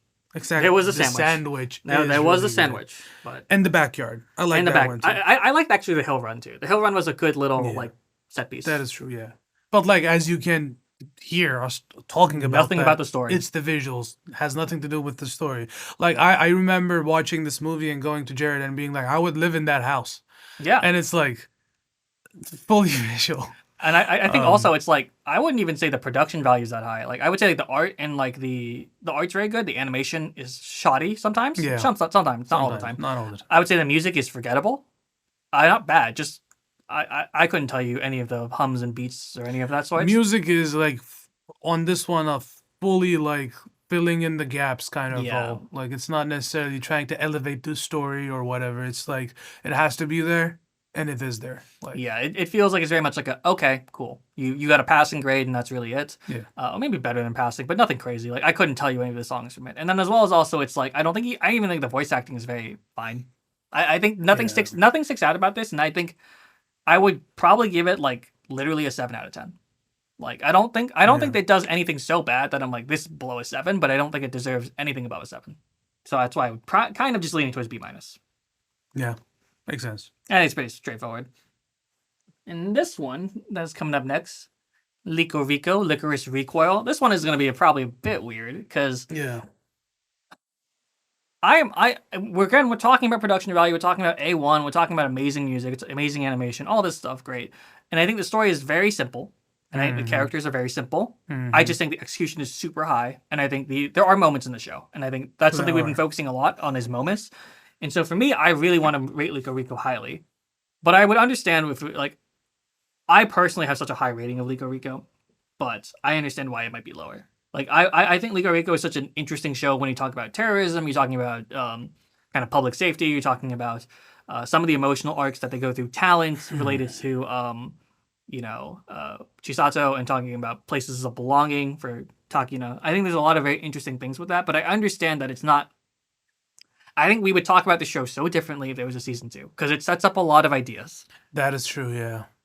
But for me, this show is at least an A tier. I don't think that's a question, just from the bar A tier is not a question as well. First of all, this is an anime original as well. I remember that right? Yes, it is. It's an anime original as well. Beautifully executed. Different as in we talked about how characters engage with the world and psychopaths. This show highlights how characters engage with each other. Very personal. Really. And that makes you appreciate it on a whole nother level, especially again since there's no source to look at and that this is written for this media kind of boosts that appreciation. I mean, I think also the fact that it is the anime original means that the chemistry could have been built in from the second they cast their actors. They can kind of feel out. They don't have to be loyal to anything. They can do what's best for what their product is, and I think that's really important. Like, I think that a lot of talking about a vibe, the show is very much fun, a vibe, great. Yeah. But the difference between that and Girl Who Left Through Time is there's a clear through point, and there are characters that are engaging with that through point in the world around them. Again, a lot more with the characters than the world, but there is a lot of ideas that are presented and followed through. And I know that seems like a very basic thing, but you'd be shocked by how hard that is in storytelling and how hard it is to do it well. And I think there's not a drop ball in the show. Like, I think everything is executed well. I just think when we're talking about its peaks, if you don't rate certain things highly about it, I think that's very understandable. I'd say you would also be shocked on knowing how many shows kind of fail to do so. It's very easy to mess up. Yeah. It's really easy because it's so hard to be thematically consistent as well as also getting what you want to say out in a way that is more creative than just saying it out loud, you know? Like, it's one thing to think about a character. It's another thing to, like, have the character, like, manifest on screen. Yeah, no, it's a definite A tier for me as well. I think, like, I would argue A+, but I would not argue it hard. I would argue... Okay, here's my thing. I would say that Run with the Wind is A+, and then this would be below it. But if they're both like in A-, I would be like, yeah, I think that's fair. Like, I don't think that's unrealistic. I would say that like Rico is probably a little below Run with the Wind, but not by much. I'm not gonna lie, for me it's above Run with the Wind. Bro, what is with you and Run with the Wind? What the fuck? Dude, do you not remember how dude, we talked about Prince and Kakaru so much. We talked about those two so much. But I also talked to you specifically about Liko Rico. Like, if you look at this chart, like, I'm not putting anything crazy who is not worthy above Run with the Wind there. Like, and I'm okay with Run with the Wind being above Liko Rico in this show, but I'm saying, like, personally, how much Liko Rico had a impact on me for what it is more in comparison to. Because here's the thing. Okay, let me break this down better. Run with the Wind was a really great show, and I really enjoyed it thoroughly with everything it did good. Liko Rico, when I watched it, I kind of forcefully acknowledged the fact that there is actually shows, original anime shows that can be of this quality. bro, Cowboy Bebop Like- is an original anime. What are you talking No, about? like, I'm talking about our current time. Sure. Like, if we go like Sure, yeah. There's less OG nowadays. yeah, like, there's Sure. no anime originals as much as we used to. And Liko Rico is kind of, because Psychopaths, I watched season 1 back when it got released, and season 2, and that was like the quality kind of dipped. Sure. Liko Rico coming out after Psychopaths and me watching it on your recommendation was like, okay, like, no, we can still very much do really high quality anime originals. So the personal impact it had on me is more than Running with the Wind. Did you just say Running with the Mid? That's Mind. I said Mind. okay. Didn't That's mid. wild. I was gonna say that's wild. Running with the Wind. For me, like I think one thing is that Run with the Wind starts at a relatively low point and then kind of very quickly starts Yeah. spiking and then hard spikes at the end. I think Liko Rico starts at a very high level, goes slowly up, and then goes at a pretty typical high up point. Yeah. I think they're both like probably if they're in A-, they're both very close to like 8.5 regardless. So. And that's why, like, I'm like, if you want to put it below Run with the Wind, I get that. I think they're pretty similar. I don't think I think no, that's literally why I'm saying what I'm saying as well. Like, it impacted me in this certain way, like kind of making me acknowledge that we still have that anime original quality production potential. But if I were to score them by points, yeah. like, they would be pretty much the same. Yeah, I don't think there's like if we're like again it's a waste of time to directly Yeah. compare two very different shows. So And like the things I talk about are personal views, and then scoring is something different too. Yeah, you know, yeah. like, you can't score I two things also- same but prefer the other one I will over say the. I fucking hate people who try to use formulas. People who try to use formulas for scoring. I swear to God, you have no idea what you're doing. Like, dear God, there's more nuance in it, bro. Like, it's crazy to me that people do that. Anyways, going on to our next show is Trigun Stampede, and SS tier 11 points, 25. despite how negatively I talked about this show on the pod, Yeah. I will apologize and say it's definitely better than what it is. I just think that I just think that there was stuff I was frustrated with, and I felt like it wasn't Yeah. being addressed. But at the same time, I do think it's quite a good show. I think that I think the biggest problem for me is the pacing in moments is a bit lacking, and I think the highs in certain moments are not the best. I think that especially at the end, it's mainly the highs at the end.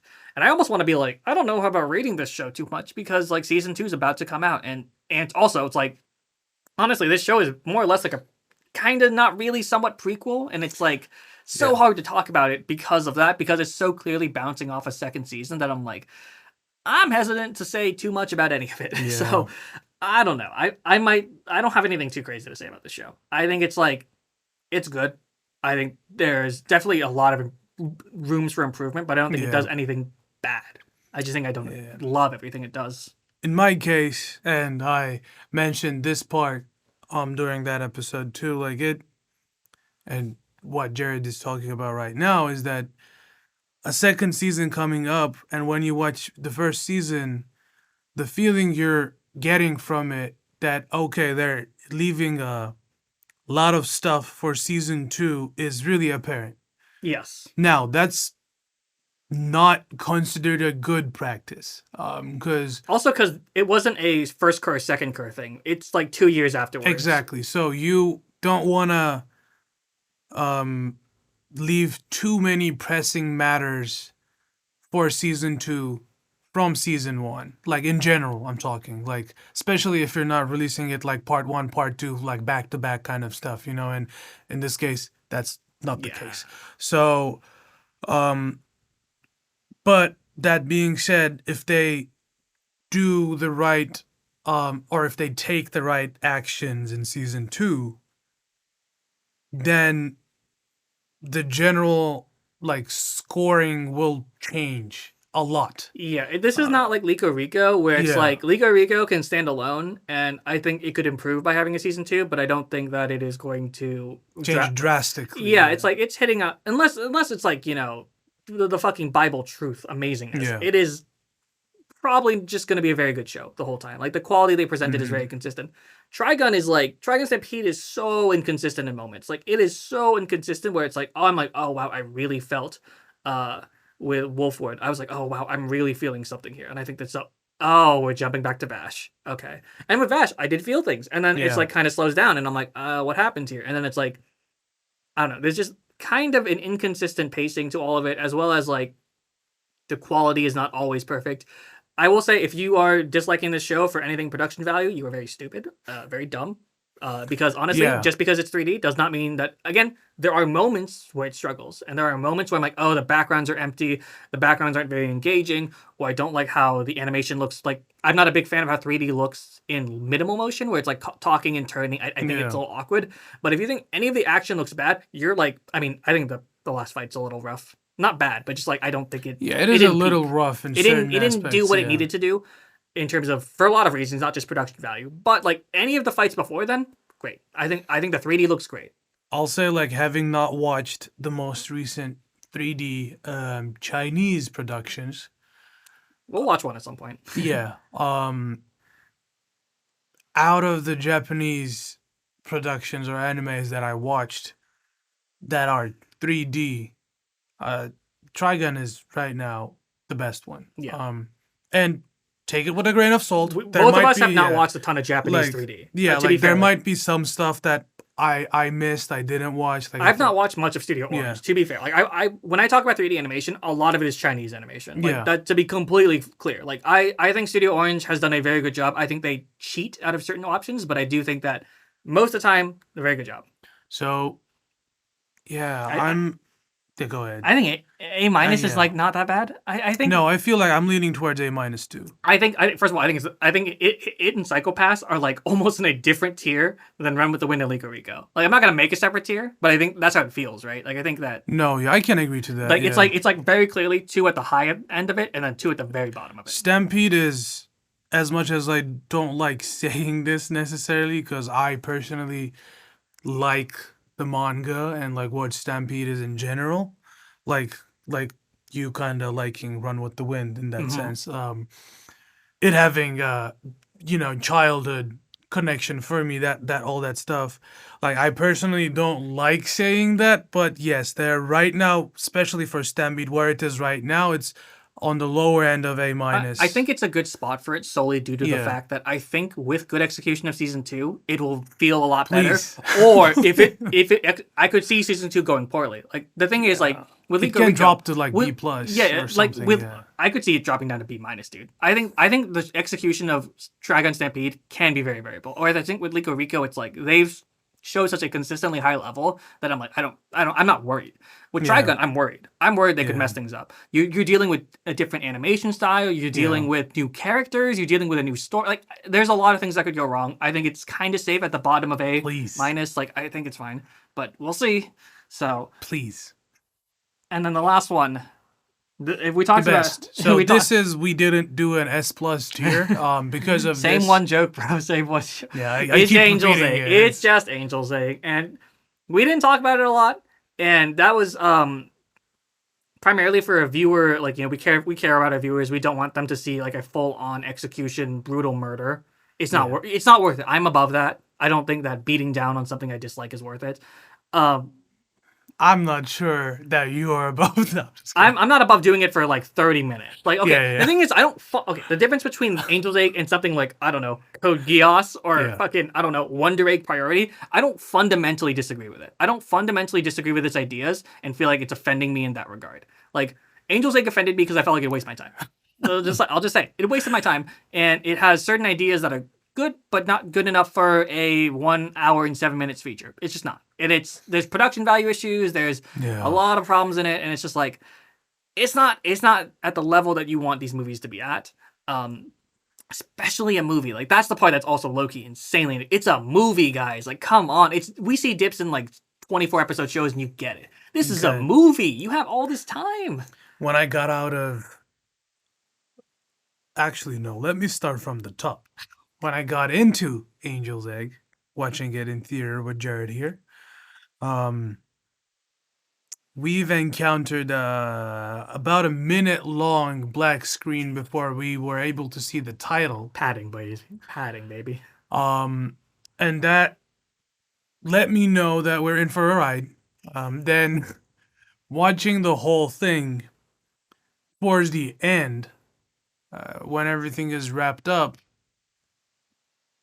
I realized they could have packed this excitement-filled experience within 30 to 40 minutes instead of like an hour and 10. And that's, yeah, I feel like after that 40-minute mark, you're like, why? The thing is people go like, no, it's slow for a reason. It's one thing to be slow, and it's one thing to hold long shots, and it's one thing to be intentional. Dear Lord, were there shots that I was like, this is inexcusable pan and scan. This is inexcusable, like holding on a shot for the sake, like it's so unnecessary in so many moments, and it just feels like inexperience, or honestly like a bit of ego to think that this is like a worthwhile thing and that it's not wasting people's time. Like the message of Angel's Egg and the whole like it's a religious thing, like it's very pretentious. I'm not gonna pretend like it's not, but it's also not bad. Like the ideas aren't terrible. No, the ideas are not bad. It's just the way the time at hand is being used. Like that's not ideal. Everything about the execution is not good. I think that's a very bold statement, but it is. It's really rough. Like one example, for example, something that I personally didn't like or got disturbed more so than how long it was is the way the sound levels. Okay. I'm sorry if I'm being too sensitive or whatever. No, you are valid. But this is a really silent movie. Like you hear some Foley kind of like sound design elements, and then there's like 15 sentences throughout the whole movie. But other than those two instances, it's silent almost. And because of that, when someone speaks, you already perceive it as loud. And the loudness this movie was mastered at hurt my eardrums. No, like, dude, literally when the spaceship lands, it's so fucking painfully loud. And I'm sure there's some loser who's going to be like, oh, no, but that's how loud a spaceship should be. And I'm like, cool. So in every single movie, what we should do is we should give everyone ear damage when a plane lands. No, that's not what you do. Like, I get the ship is loud. Dear God, I do not need to be like, I was wincing with how loud it was. I was like physically in pain by how loud it was. Exactly. And it's just like. And it's with the dial, like, spaceship, whatever. It's intended to be loud. It was loud. Sure, it's like I could argue like it could be a bit lower, but it's a consistent problem. They are having a dialogue in a silent castle, and it's exploding your ears. Yeah. That's an issue for me. Yeah, it's like for me one of the things it fails at so many fundamental tests. Like I understand it's trying to be different. It's trying to do. It's really like that's not an excuse for doing something where it's like, hey, you don't have to give these characters names. Like even if we're talking about something like Tatama Galaxy, experimental. They don't give a lot of the characters, like, they don't give the main character a name. The names aren't to focus a lot of these characters, or, like, you know, they change things up. That said, follow through with your idea. Like, and like, I'm not saying like, I know that the whole thing is it's like, oh, it's supposed to make you think. It's like, oh, let's compare Angel's Eggs, how it makes me feel about religion versus Orb. Let's compare the two, and let's really see what it means to like. Don't get me wrong, but you could watch only 2 episodes of Orb and you would probably think about it more. You could watch episode 1 of Orb. I'm not kidding. I think you could watch episode 1 of Orb with the way episode of one of Orb ends. Yeah, that is true. I think legit, like, because again, I like when people like this is such a common thing with shows that are like quote unquote niche or have like a certain audience, or like especially when they're experimental or have this type of low dialogue, trying to be artistic type look.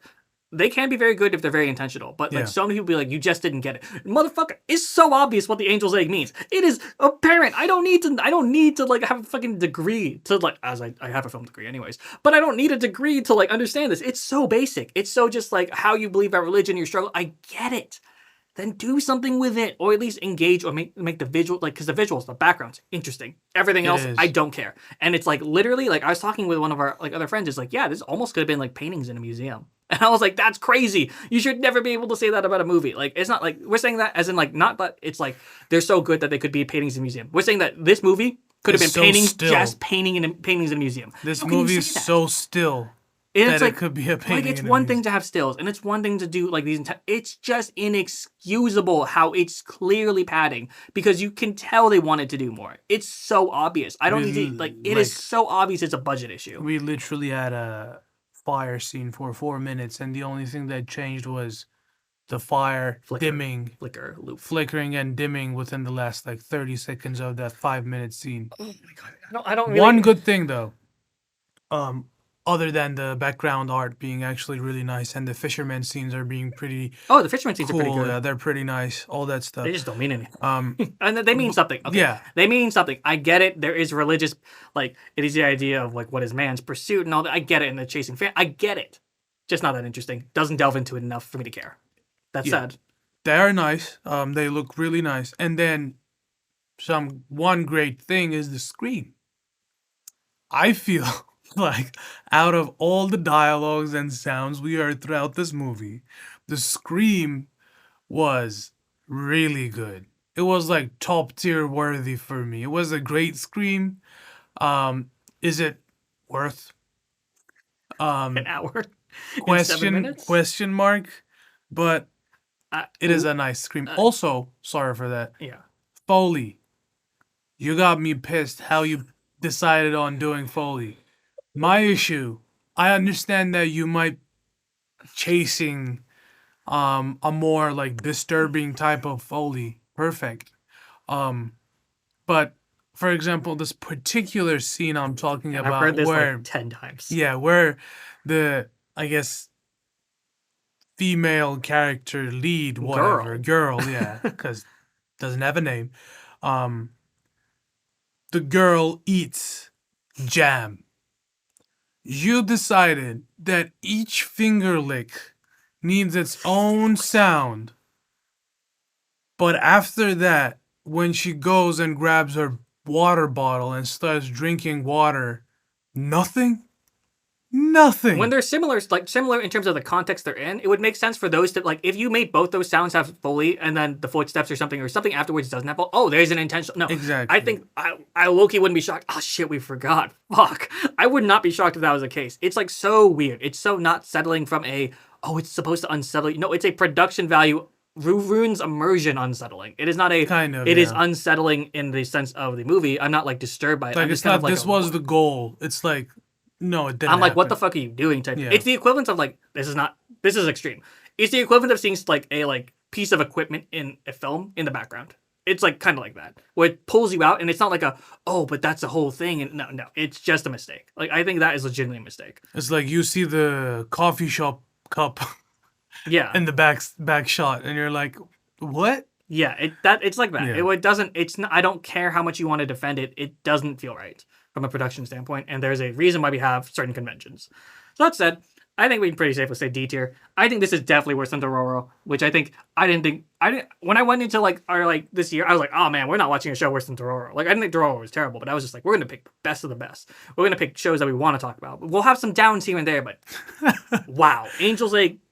Good shit, man. That was crazy. I don't think I've The thing is, I'm not mad from the sake of again, like it's not a fundamental disagreement standpoint or anything. It is just Yeah. the waste of time, and I think I disagree with how people talk about this movie.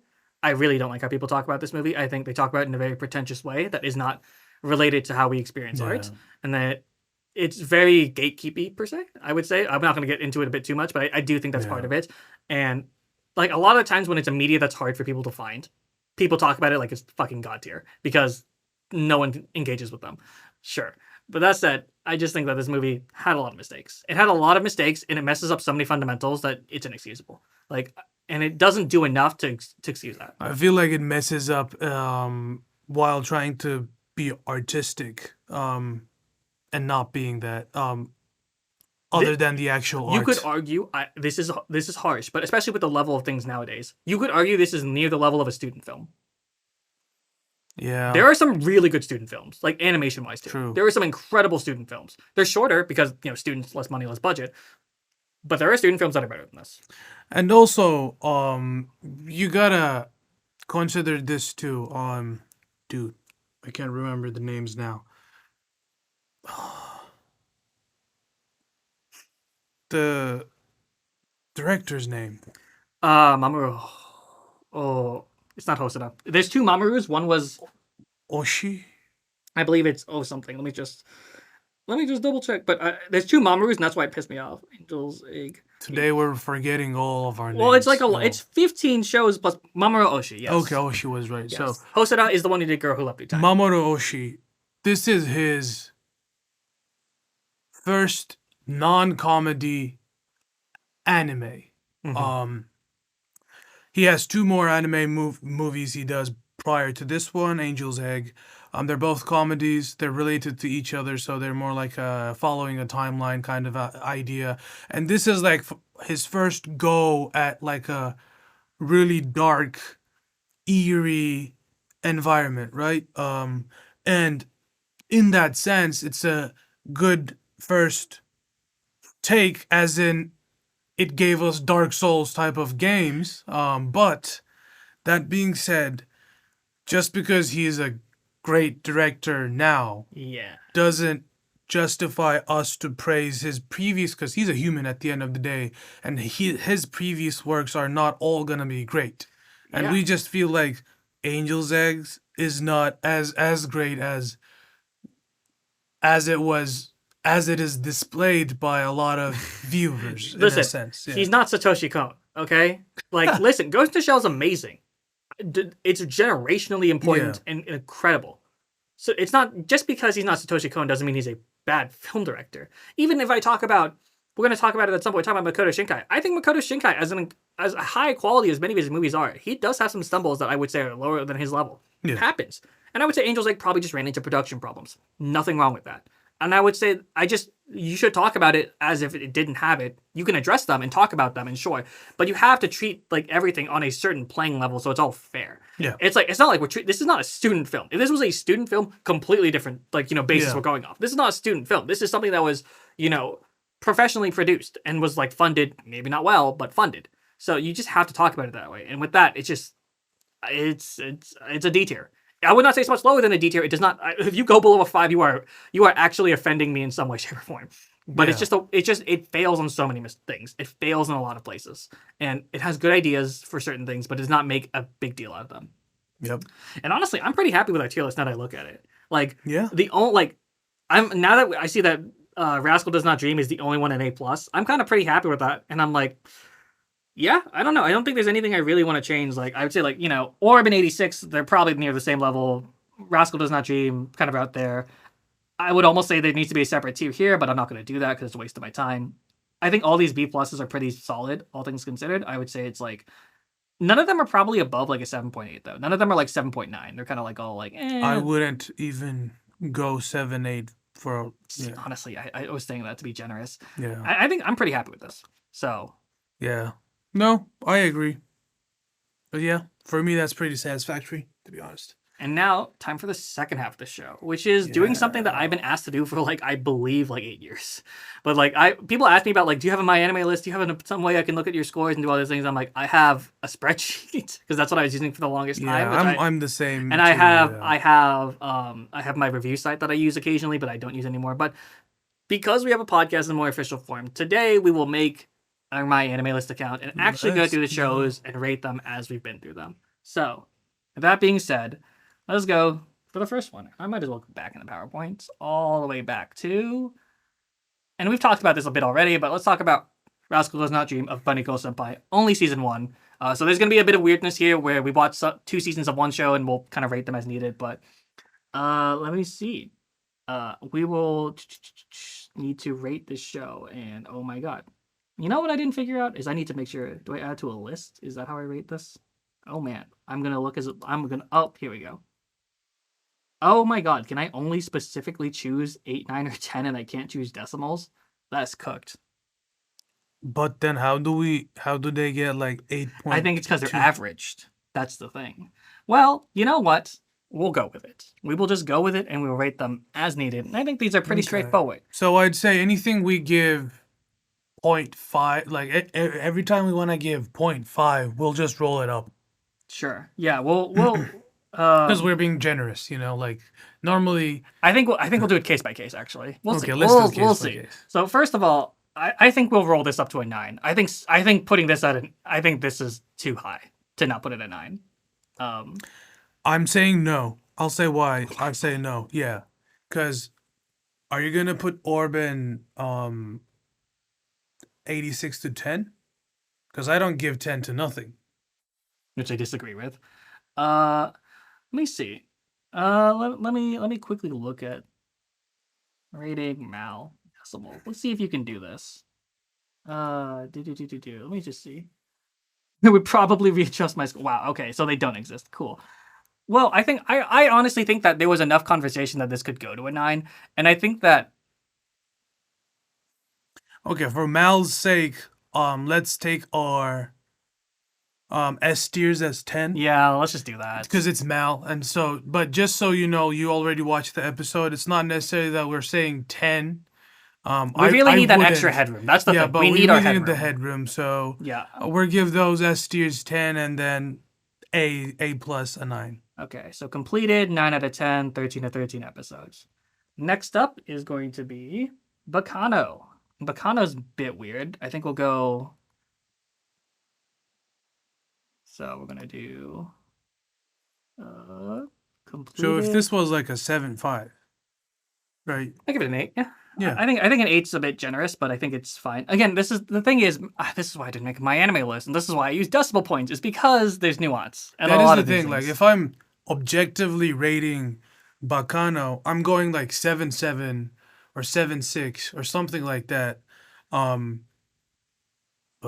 everything here is like probably 0.5 too high rated, which is basically what's happening. Straight up. And I think a lot of what I don't like about my anime list and why I elected to, I'm remembering why I did this, is because A, there's nuance, and B, I like to write reviews, and I don't like my anime list is like formatting for it, and I don't like how it's done, so I kind of made my own site for a reason. But that said, I think it's a good data bank for place for people to see and all to get our, like a general idea of a show too. Yeah, just so that people can be like, from a glance, what do they like? So I think Bacano 8 out of 10, totally cool. Orb, yeah, I think again both of them. Go ahead. This is me asking a curious question. Can you like rate episode by episode, and maybe that's how you get the decimal scores in general? I don't know if you can. I don't think so. I think this just says because I think this episode thing is just for how far you are into it. Okay, so I got you. When I say I do completed, it just does 25. Okay. So I think again, none of us would really rate things 10 out of 10. I think I personally have some 10 out of 10s, but I would not. Like in my opinion, and this is strictly my opinion, anyone, or at least for me in a hypothetical world, that I would rate 10 is because of my personal attachments on top of it being great. Yeah. And I think that's the right way to do it. Yeah. But objectively, and I'm still trying to stay a little bit more objective since this is like a joint list at the end of the day, I wouldn't necessarily rate anything 10 when I try to be objective. Yeah, I mean, first of all, I don't think Orb, again, as good as Orb and 86 are, I don't think they're on the upper half of the 9.5 side. So I think that's also part of it, as I think these are 9.5s at best. Exactly. If we were, the thing is, if we were talking about, I don't know how you feel about Your Lie in April. Do you really like Your Lie in April like me? I really like Your Lie in April. I really dig that. Yeah, then for me, that's something that was like, I'd be okay with putting it at 10. This feels a bit weird to put it at 10, but we're Both, gonna, by the way, like.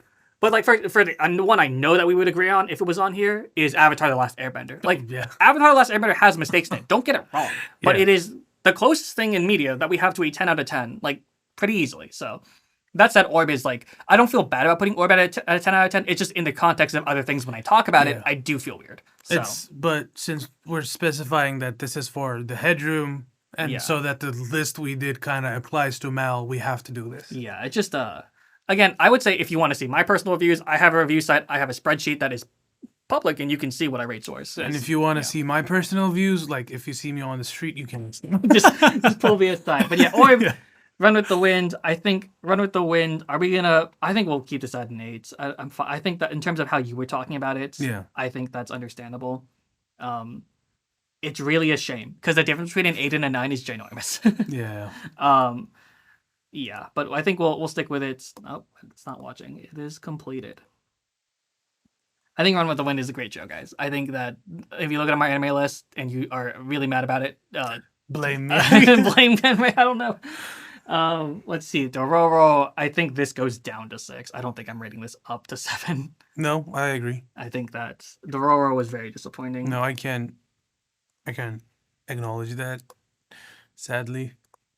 And again, we're not comparing how good of an anime show this is in comparison to the source. No, because if you want to do that comparison, it's great. But as its own thing, there's a whole manga section on MyAnimeList. We could delve into that at some point, but not now.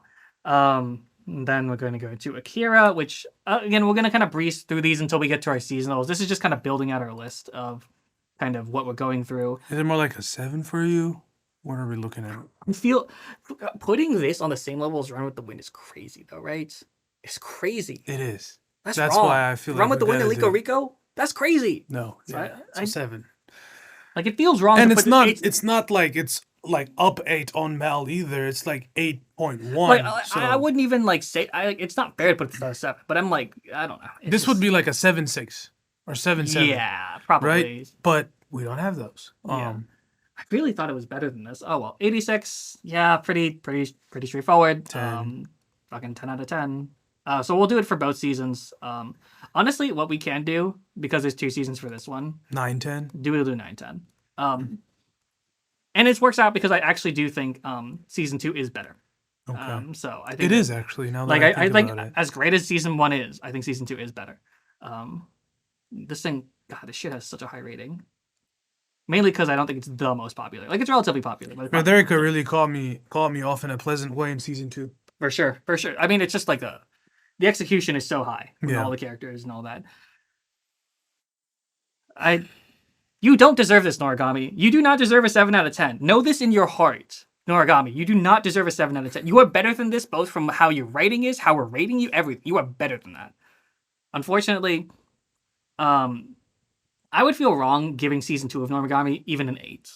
I would feel wrong doing that. So I'm just gonna give both seasons. Like 7.7 is valid. I think it's as much as I would want to increase the rating of it. I think because like I would say arguably 6.8, but that's basically the same thing with 7.7. So I also don't even think Noragami is that bad in season 1. I don't think it's good.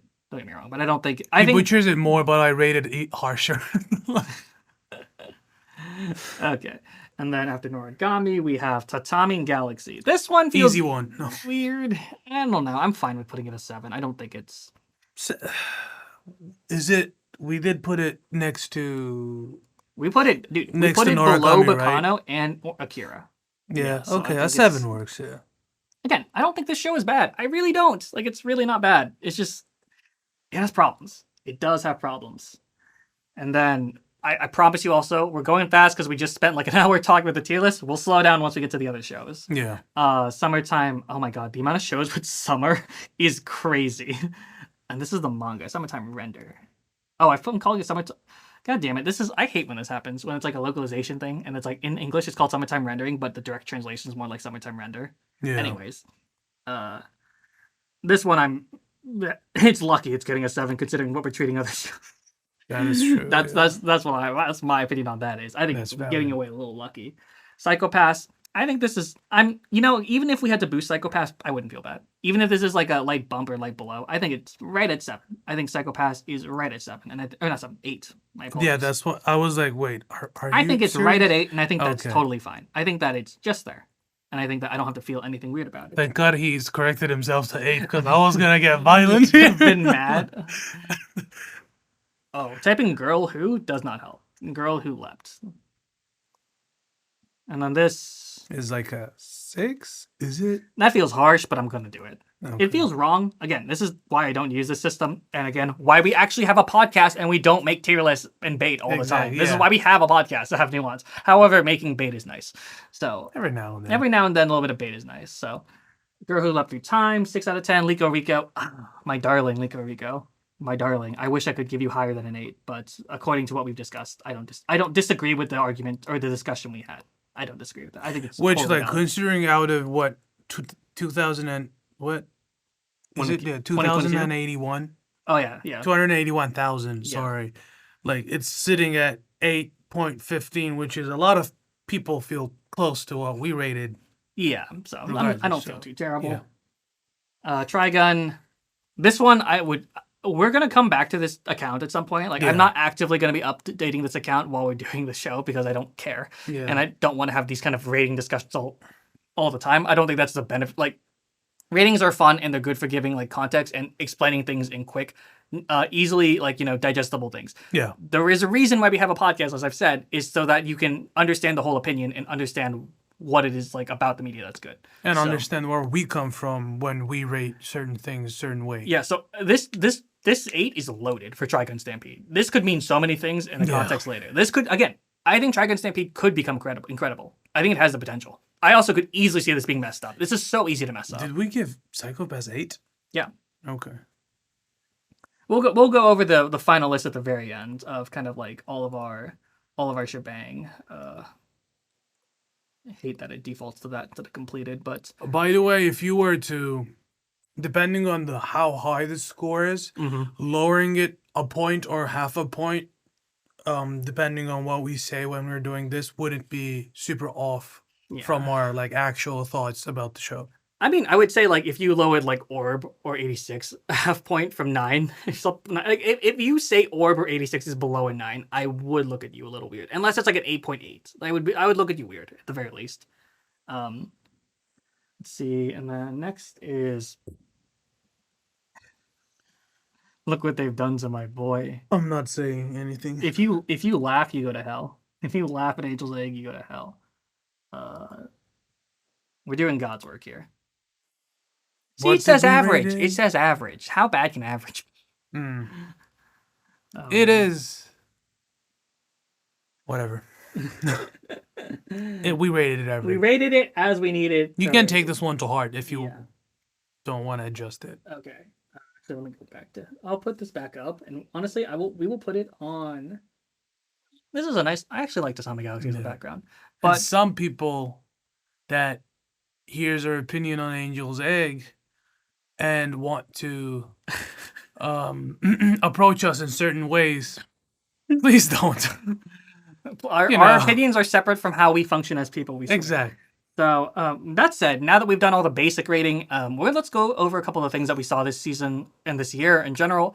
We're not going to talk too in depth about it. Like we talked about their shows in depth because we actually reviewed them and we talked about them. These are shows we're going to give like previews at basically. Yeah. If for what we did separately, so we're going to kind of interchange. I'm going to give a couple of shows that I'm just going to quickly rate them very highly, just so that I want these on the account so that they're seen very highly. We might even go back to them if we watch them. But I'm going to go out ahead and give Evangelion a 10 out of 10. And that's, you know what? Maybe a bit harsh, maybe a bit crazy, but, I want to do it. And then we will probably watch it at some point, honestly, next year. We will come back and we'll revisit this. And that's kind of the point of this. I'm going to give Evangelion a 10 out of 10. I'm going to give both season of March Comes In Like a Lion a 10 out of 10. And if you want to add any shows, feel free. Let me know. I'm down. But I want this for to reflect me a bit, Yeah. even though it's like, both of us, I do want if we watch both these shows at some point. Also, 8.9 by the way. Jesus. Well, by the way, ultimately, this is like a joint podcast, so it's Yeah. reflecting both you and I in certain shows is normal. And I think Your Lie in April being a 10 out of 10, I feel pretty good about. I don't think you would argue with that, right? Considering how we've been rating 10 out of 10s. Yeah, exactly. If like taking it, Yeah. considering Orb and 86 are both there, yeah, that's okay. So, Yeah. so the first one I'm going to talk about we're going to start kind of at the start of this year, was Solo Leveling. I know it's weird. Solo Leveling Season 2 came out this year, and we're going to rate both. We're going to talk about them very generally, but we have different opinions about Solo Leveling, to say the least. I'll say that, like, from a production value standpoint, Dear God is just, like, probably one of the best produced shows in the world. It's kind of insane. Like, I will say the artistic merit is not there, but the production value is Dear God. Yeah.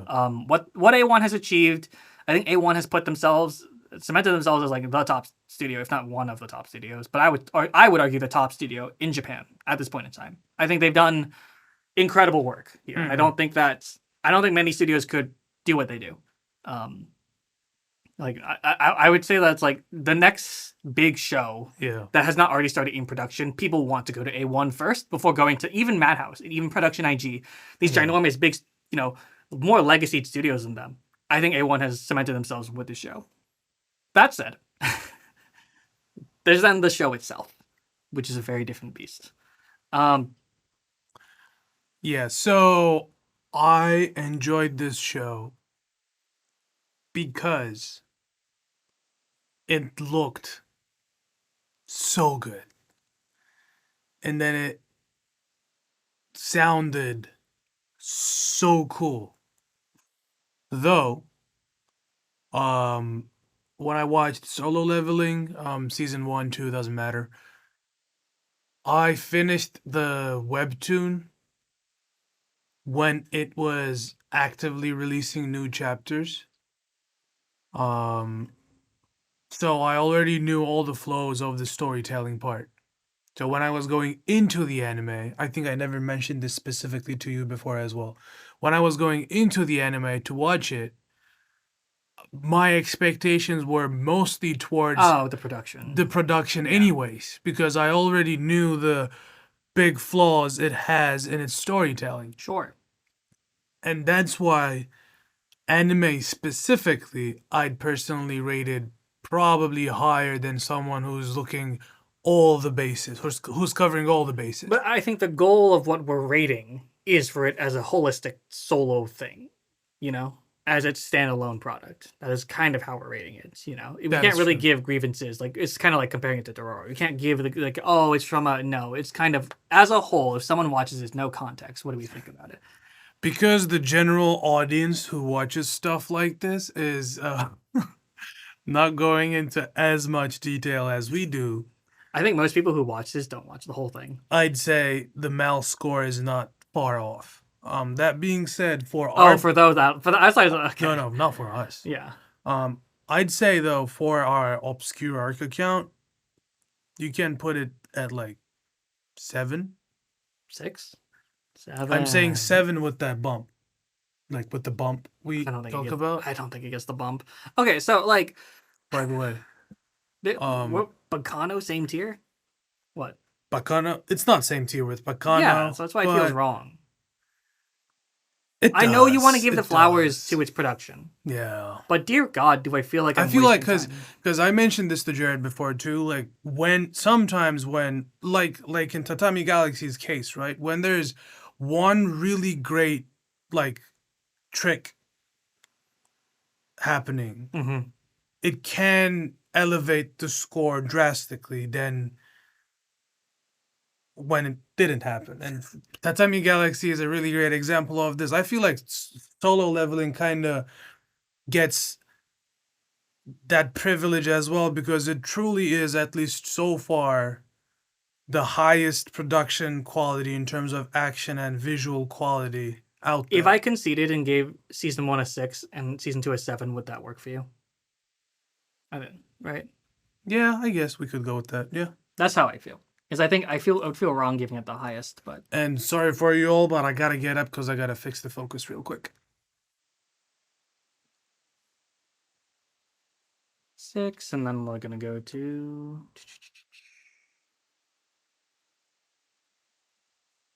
Yeah, it's Was it auto weirding? Oh yeah, it's gonna be blurry for the past 3-4 minutes. Oh, that's not that bad. That's not crazy, but I didn't want to continue in that way. No, for sure. Okay. 6 and 7.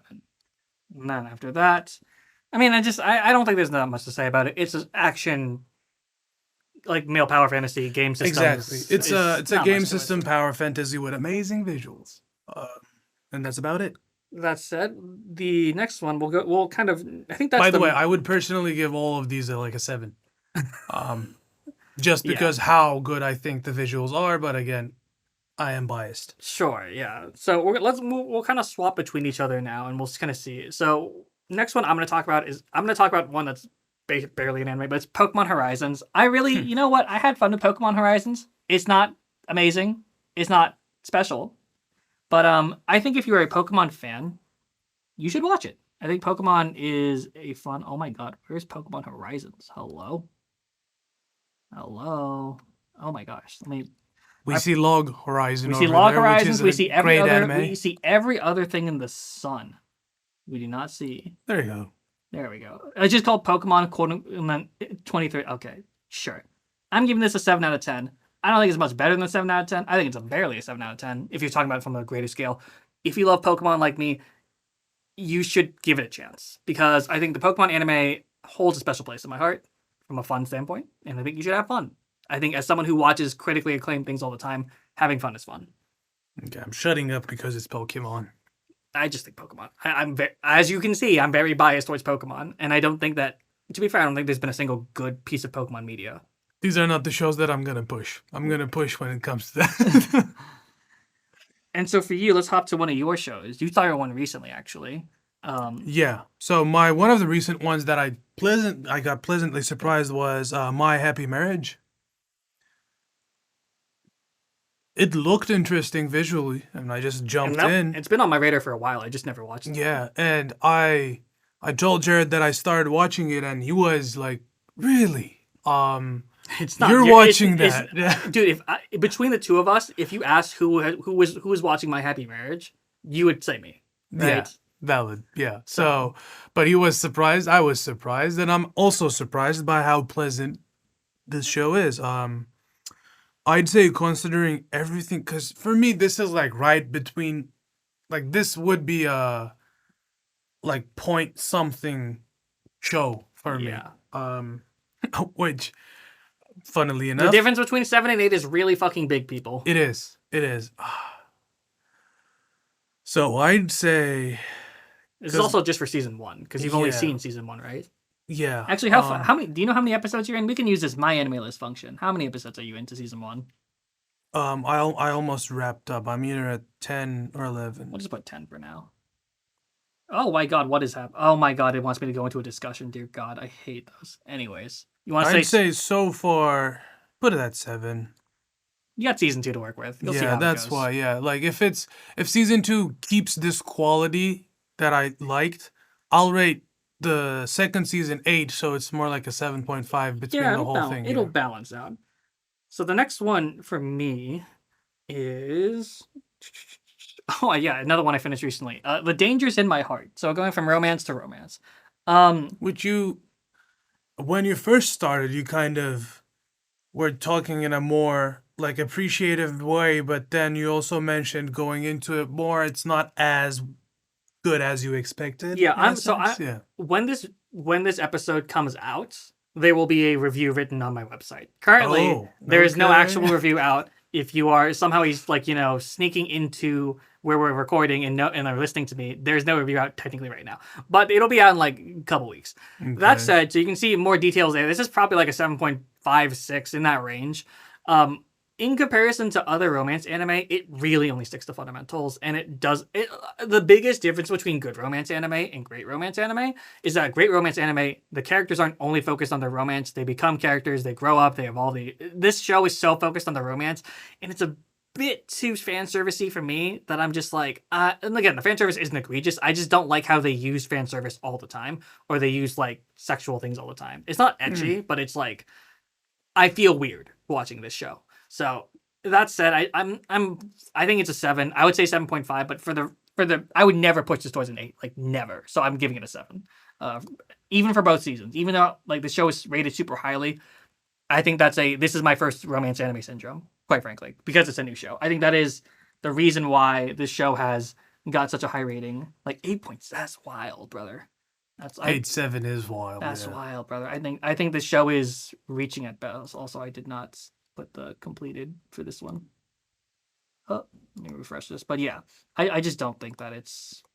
And every now and then we'll update. And Yeah, I think something's completed. You know, depending on our scheduling and all this type of stuff, I'm sure we'll come back to this account at least next year. But obviously, it's a year from now. But going back to you, next show for you is going to be.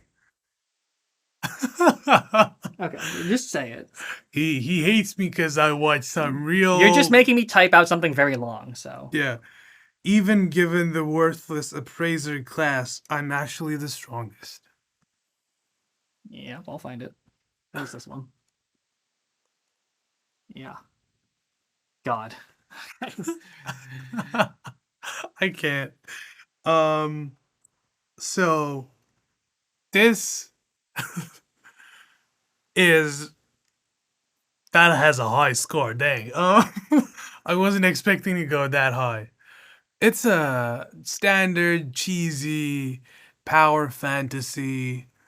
In a fantasy world, jobs are God given from birth. Heroes are born, not made. And Ein's job of appraiser has put him about as far from the hero pedestal as possible.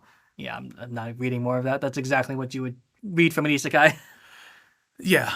A long story short, it's good. It's funny enough to chuckle at when you shut your brain off and watch it.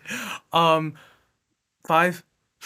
Okay. That's okay. Yeah, 5. Maybe 4. Okay, I'm cool with 5. I'll do 5. Do you think it's better than Angel's Egg? Yes. Really? That's well, crazy. no. Okay. Yes and no.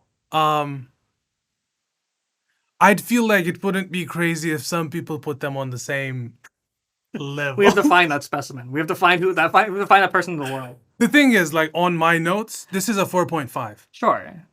So you can put it at 4, I guess, or Okay. 5. I'm fine with either, but I think for the sake of people, for us not to get yelled at, putting a shit isekai next to Angel's Egg might get us physically harmed. Okay, put it at 4. Oh, you did it. Okay, Yeah. It's because, again, on my notes, it's literally a 4.5 because you can watch it turning your brain off and chuckle. Angel's Egg, you can't chuckle. I'm just kidding. I'm going to get harassed because of this. There are very specific people we know that will not treat us the same way after this. Yeah. Because the thing is, like, the other episode, while we're recording this, is not out yet, the Angel's Egg episode. And so when that episode comes out, and if they watch it, anyway. And then on top of this. Yeah, so the next one I'm going to do is, I'm going to do Apothecary Diaries, which is technically at the very end. And you can do it for both of us because I watched it and enjoyed it. Oh, did you? I don't remember. Yeah.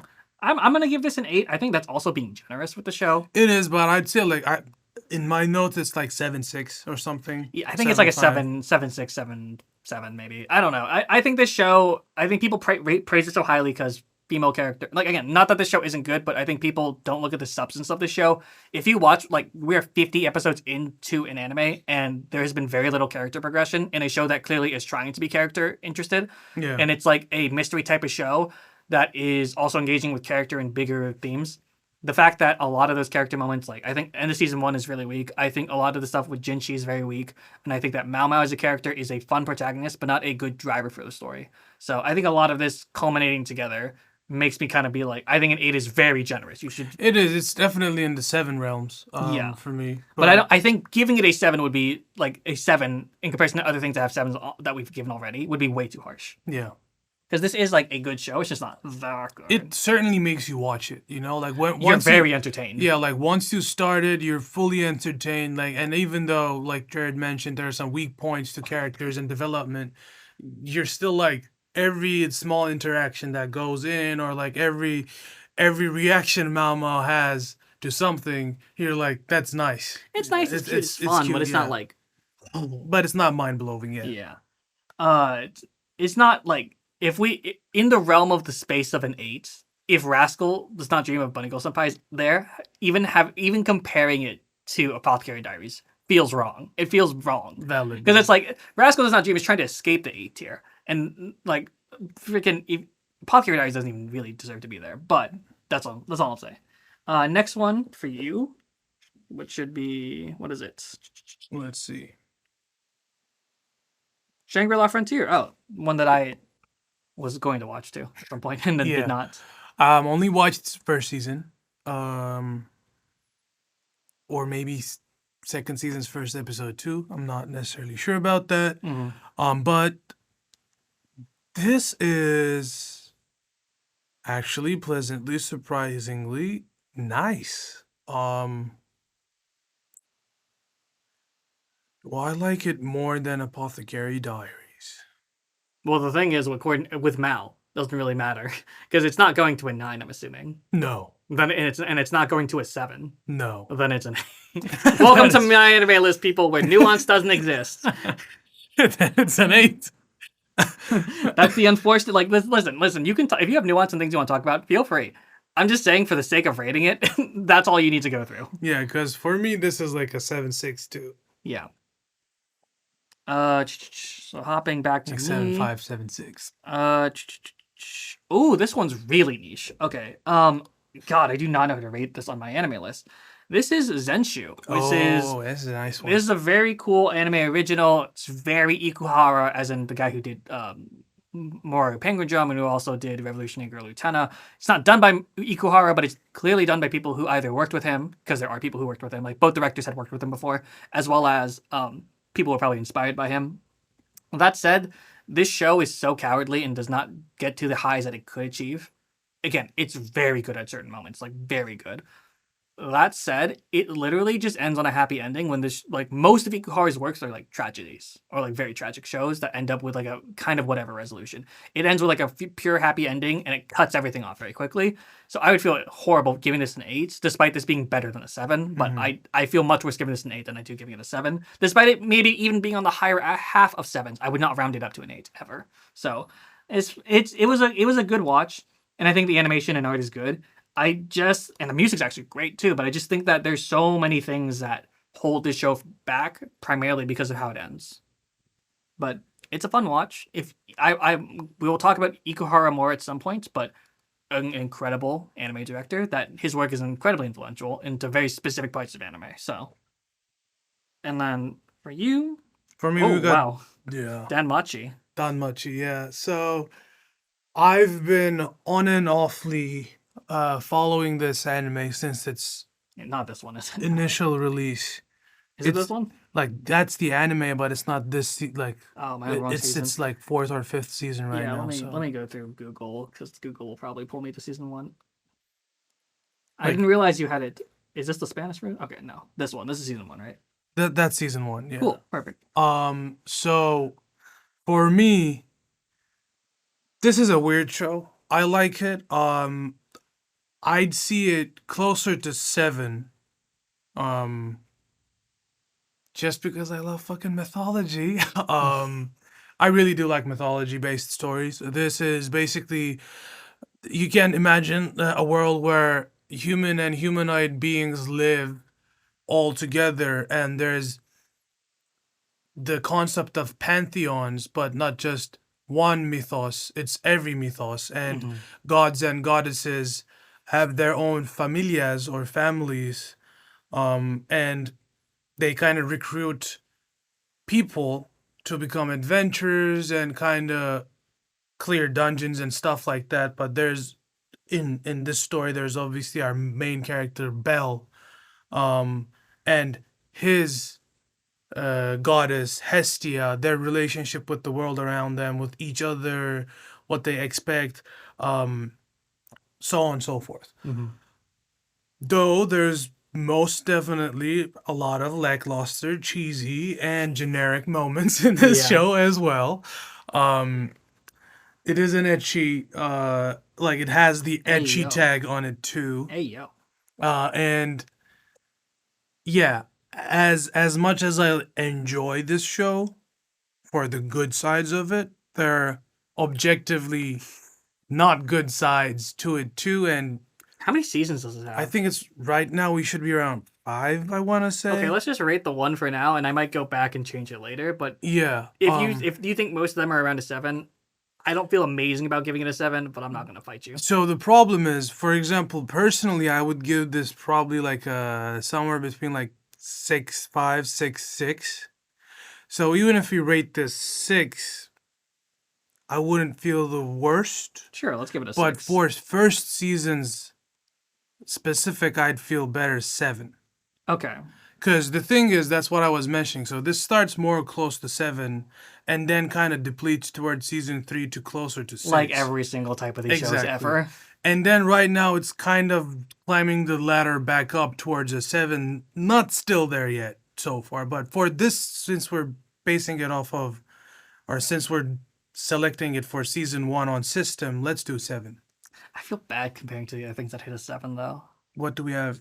I think like Bacano? I think Bacano's at a 7, or I feel weird considering that. Yeah. Still do it 7, so I can do other seasons and like Okay. do like a whole every Sure. season kind of thing later on. For a record, I've not seen this show, and I feel like I know what I would rate this. He would rate this like a 5, maybe a 4. I don't know. Because No, because it's Mal, he would rate this 5. 4s have to offend me. I don't think this would offend you. Yeah, that's the thing. Like 4s have to offend me. 3s have to greatly offend me. 2 is like you're What are puking. you doing? You're puking. 1 is like I don't know if that exists, and 0 is like obviously you just didn't submit anything. So, yeah. I mean I don't really care about the exact ratings of this. This is again none of this is objective. This is all just feeling, and it's also not very good for. It's just compartmentalized information. Yeah. That's it. That's again. Like we again, have a if you podcast. want my official rating for this specific season 1, I'd say like 6.8. Yeah. Okay. So, well, if you're saying 6, it's not even reaching a 7 for the season 1. But we're rounding because it's not gonna go as low as 6. Okay, sure. I won't fight you on it. I just feel weird having a show like this at a 7 and someone asks me about it and I'd be like, I don't agree with it. Well, yeah. I think we can leave notes at some point. Maybe I'll adjust that or do something, but yeah. Hopping back to me, we're gonna go to Blue Box. I watched the very end of Blue Box. I believe it came out in 2 curves of season 1. Also, 2 separate words. Very cool. And of course, it's not gonna find it easily because it wants me to type a fucking Japanese name. That's one thing I don't like about MyAnimeList is it wants me to type a Japanese name every single time, and I'm like, I might know it, but again, this show is actually rated lower than I thought it would be. I thought the show would be rated similar levels in terms of like to Dangers in My Heart. I think the show is better than Dangers in My Heart, quite frankly. That said, I think it also suffers from people who really like it from first romance anime syndrome, and I think the show doesn't balance everything perfectly. But I think the moments that the characters have are much higher than in Dangers in My Heart, because I think the Dangers in My Heart thing is very much like a edgy, kind of preteen, angsty, learning, coming of age that doesn't feel well thought out. It feels very raw, which is not a bad thing. It just is a little too raw for what you should be doing. Whereas with Blue Box, it's like these are well thought out. They maybe not be incredibly emotionally like dense, and they might be the thing you care about the most, but they are authentic. And like while it is authentic in Dangers in My Heart, I do think that Blue Box is presented in a much more enjoyable way, and I think it's also a much more nuanced and complete show. I'm gonna give it an 8 out of 10. I think it's pretty safe at an 8 out of 10. I don't think it's much. I think it's nowhere better than an 8 out of 10. This is not the this could be 8 point. No, this is 8 out of 10. Okay. I think there's not much to it. It's a very simple show. It's a very simple romance, and I think the character moments are not too. I think it talks too much about romance, and I think the best character in the show is Hina, and she doesn't get enough screen time. So Okay. I got you. it's a love triangle show. Like as you can see, love triangle show. But it's very much an 8 out of 10. I'm gonna watch second season. I'm gonna enjoy it, but I'm not excited I'm for really it. hating that we don't have decimals right now. I know it's crazy, isn't it? I mean, again, Mal, come on. yeah. Well, Come on. again, easy, digestible content. That's what people want. But like, it's not even. I know. The thing is, know. even on our list right now, for example, I open it, I see Bacano and I see Danmachi, and they're both 7s, and I'm like, oh, like from someone's view that don't know these shows individually, they're like, oh, okay, they're the same quality of their own respectful genres, and they're not. Yeah. And that's pissing me off. But anyways, we gotta go. Not with much it. we can do. Yeah. Next show. For you, more garbage. After all that talk. After all this talk, okay, bro. The unaware atelier master. Another, you all gotta acknowledge. Here's the thing. I watch a lot of. My Yeah, that's not God. the full name. Yeah. Thank God I Jesus Christ. told you the English. Yeah. What is wrong with Japanese people? No, I don't, that's a horrible clip. But no, in reality, it's like, what is wrong with the light novel community, bro? This is crazy. Because if you're curious about the Japanese name, Kanchigai no Atelier Meister, Eiyu Party no Moto, Eiyu Party no Moto Zatsuyo Gakari ga, Jitsu wa Sento Igai ga SSS rank tatte to I yoku aru hanashi. And roughly translates to the unaware atelier master, as Exactly. as it does. Straight Apparently. up that length. Sorry for butchering your language. I'm not used to reading that amount of titles, if that makes sense. But that being said, Isekai, derogatory. 4. Yeah. Shut your brain off again. It makes you laugh because the main character is not aware of how strong he is, basically. And don't get me wrong, he isn't saving the world, not realizing how strong he is. He is trying to live a humble life because he thinks he's better. But he's so good that if the rest of the world knew that, the whole world would shake. So everyone around him is kind of trying to prevent from this secret leaking out to other kingdoms and empires and stuff like that, so people don't chase him. And even though this sounds more serious than it is, it's all like laughters and chuckles with this concept. So shut your brain off and just look at the screen. 4. Next one, I believe both of us watched this. It's Dan Dan. Dan season 2. Sorry for that. You would imagine that stuff that I watch, I would advocate or give them higher points. No, he just watches trash. It's really sad. I acknowledge that, Dan Dan. So the thing with Dan Dan is it's good, but it's the whole classic. You're getting a lot of people who are watching anime for the first time, watching shows like Dan Dan, and there's gonna be bias because it's their first time watching anime, and it's the people think that that's a cop out opinion. Think about when it's the first time you've watched media. It's you have a very biased opinion towards your first shows, and also it's related to you not understanding genre conventions or all these things, being a new fresh awakening thing to you. It's when I objectively look back on my time when I watched something like Naruto or Prince of Tennis, I'm aware that I am biased towards them because it's my first. Difference is I also have nostalgia, but also it's didn't know these conventions, was cool idea, blah blah, all that stuff. The more you watch anime and the more you kind of see these things, Dan, while different, it does things very differently. It's very cool. Kensuke Ushio, we love them. We love what Science Saru's doing, but at the same time, it is more or less shonen romance, typical beats, and that's not a bad thing. But I think it's an 8, and I think it's really good at what it does. But I don't think I would ever even start a conversation at a 9, ever. Even for MyAnimeList 9. 9? I don't think I would never have the conversation for a 9. No, yeah. It just wouldn't make sense. It's 8? Yeah.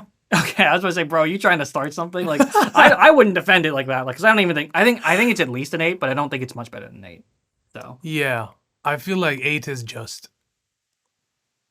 It's just good. It's the same to Apothecary Diaries, where it doesn't push. Okay, Yeah. I think it actually pushes more than Apothecary Diaries. It is better than Apothecary Diaries. It pushes things and feelings more, and it has a better through line. But yeah, but we were saying for me, I was saying Apothecary is 7.5, 7.6. So this being an 8 would be I just click the same fucking. In my head, it would be a amazing openings though. Amazing openings. Oh yeah, amazing music. OSTs. Oh, they cook. I think I love. I know in the end killed the opening for season 2, and obviously Creepy Nuts, incredible openings. But yeah, I don't see. There's not much to discuss. It's a 8 out of 10, and it is, yay.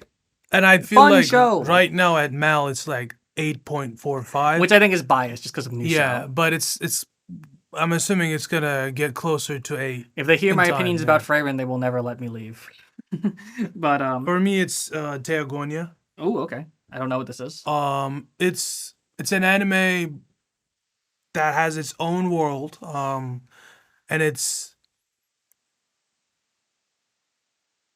Mm. I'm gonna cut this real short, but it's basically we're looking at a story, a main character story in a land where gods and land gods exist, and they have their chosen guardians and stuff like that, and um, guardians like take their powers based off of how strong their god or like yeah their guardian god is, stuff like that. But the story involves a main character getting into this realm and not necessarily was born to it, if that Hmm. makes sense. And you're kind of following him, meeting guardians, seeing other guardians, acknowledging what a land god is, stuff like that. So a lot of mythos influence, a lot of spirituality in terms of lore. I'm talking about, and that type of stuff kind of interests me a lot. Like I mentioned earlier, I like mythology a lot. Um, and this has potential. Um, Okay. so right now, it would probably sit even, yeah, I would say like six, Wow. or seven. I'm shocked you're giving this lower than Is It Wrong to Pick Up Girls in the Dungeon? You're right. That a seven? That That was a was a seven, seven. bro. Then this would sit at a seven on Mel. Okay. Um, though the problem is, and I want to specifically point this out, this could go either way. So this could like drop to like a six, arguably worse. Dragon Uh, Stampede situation. exactly, depending on what they do on next seasons, or it can be seven, or arguably go above that. But right now they laid off a great foundation. They gave us enough interest to the world, and what's gonna happen. So I enjoyed quite a bit. Especially much more than the ones that I shut my brain off and just watch. Okay, that's fair. Oh, next one for me. This one's one I didn't finish, to be fair. Okay. Next one is Fragrant Flower, which blooms with Bloom Divinity. It's fucking mouthful because the Japanese name is actually better in this situation.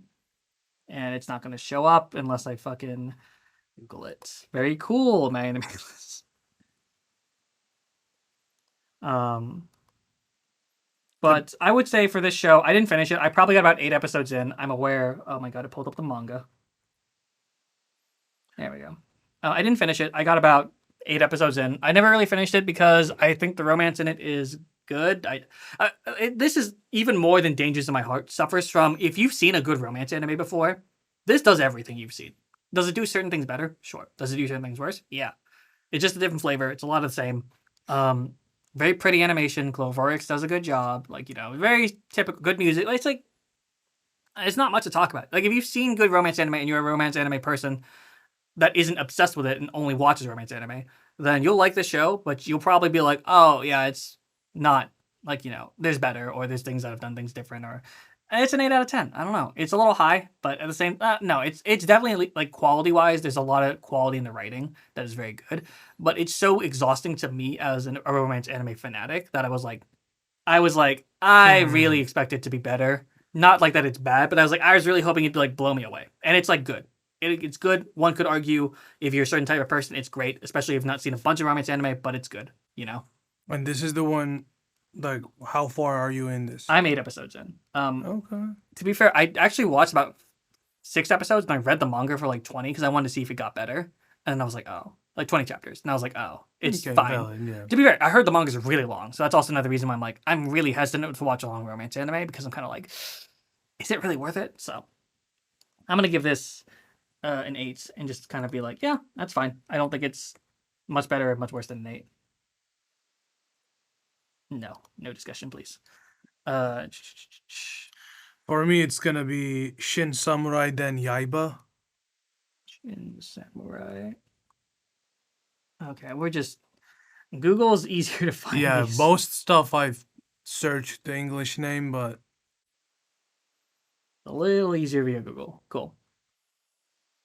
Oh, you told me about this one, yeah. Yeah, this is fun.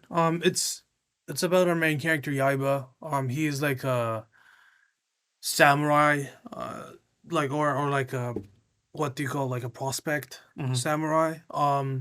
His father is a samurai.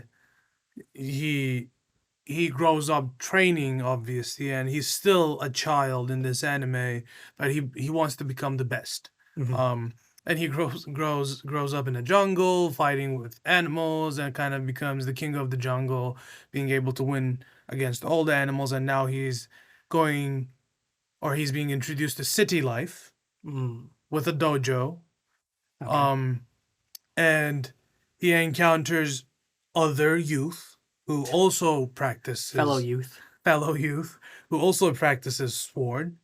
And he kind of gets into this rival relationship with a certain person, but with a for me, because I don't know the original one, this was me getting into the world of Yaiba for the first time with this show. Mm-hmm. It kind of turns into a more like mythological supernatural show as well, where because of their lineage or ancestry, it kind of turns into like a world's burden now rests on Yaiba kind of situation with his rival. Gotcha.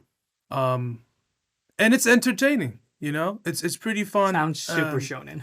It is really shonen in some ways, because the thing is, Yaiba is like Yes. kid, Yeah. so he's even too young to be like fully shonen in a sense. So, but it's still really funny and nice. Has some serious notes to it, but then has a lot of lighthearted moments.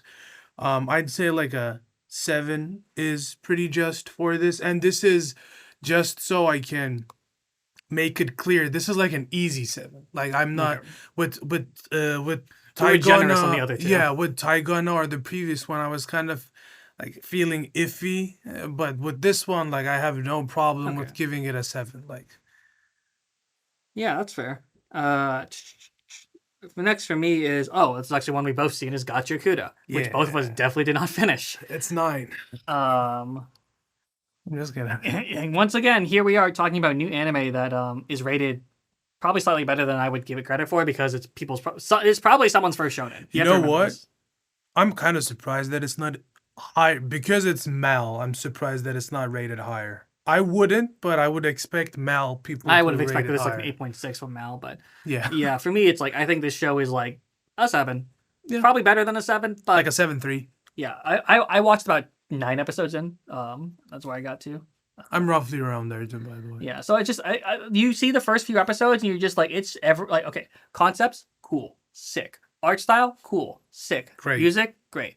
The second the characters start talking, you realize you've seen this story like a billion times if you watch shonens, like a billion times. And in my defense, I've read the manga quite to a certain extent, so that's why I didn't necessarily like the anime is good. It's a nice adaptation. It doesn't necessarily add anything because the manga art is great too, you know. So it's not a crazy addition to the manga, and you know sometimes reading and watching the same thing back to back kind of is not the most appealing thing to do. So that's why I kind of stopped at episode 8, 9ish. But I'll definitely finish it. I'll finish it at some point, yeah. but I'm not excited to finish it. I'm just like I've seen shonens before. If Yeah. I wanted to do it, I actually said this at some point, but I'm probably gonna rewatch all of My Hero at some point so I can give a more objective Yeah. opinion. We're not watching it for the show, dear God. But in my own free time, I might write a whole review on what I think about My Hero as a whole. Because like if I'm gonna watch a shonen, Gacha Kuda is not exactly my flavor. Not that I think it's wrong. I just think that there's certain things I'm not inspired by the main character. So that's the main thing. Is like the main character. If the main character in a shonen matters so much, like more than like It so many does, other yeah. shows. Like he's gonna be in every fucking shot, and it's like you have to do like as opposed to like other anime where it's like the main character can be on the side. It's like no, it's all about his story a lot of the time. So True. now so back to you. We have Kaiju number 8. Let's go. goddamn Amazing 9. It's a 7. yeah. Um, Speaking of, it's not shonen, but it is kind of shonen. It's a shonen spirited seinen. Yes. I feel like that's a really good way to put it. When people convince themselves, oh no, but a character older, it's dealing with it is 1000%. The spirit is shonen. It is a shonen. It is a seinen, but the shonen spirit is very much there. Why do I give 7? Because I wouldn't give this an 8. Don't get me wrong. For me, and again, this is also one of the shows that I've read the manga before the show was even announced and really digged it. I enjoyed reading it. I still am enjoying reading it. Though I don't think it goes up to an 8. And like this is an easy 7 for me as well. Like, I think it's an easy 7 too. I've seen season 1. I've not seen season 2. Yeah, so like this is like a 7-6 or something like that for me. So but I'm not gonna bump it up to an 8. Yeah. That's why I'm giving it a 7, but it's like above 7 if we had decimals. That being said, also this has one of the worst openings I've ever seen in my life. It's cooked. Like in terms, I'm not talking about the music. That's whatever, but like the art, CGI baby. the CGI.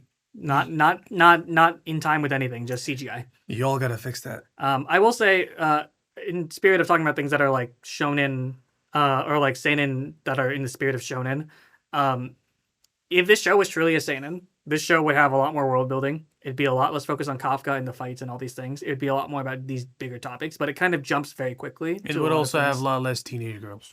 Yes. Yeah.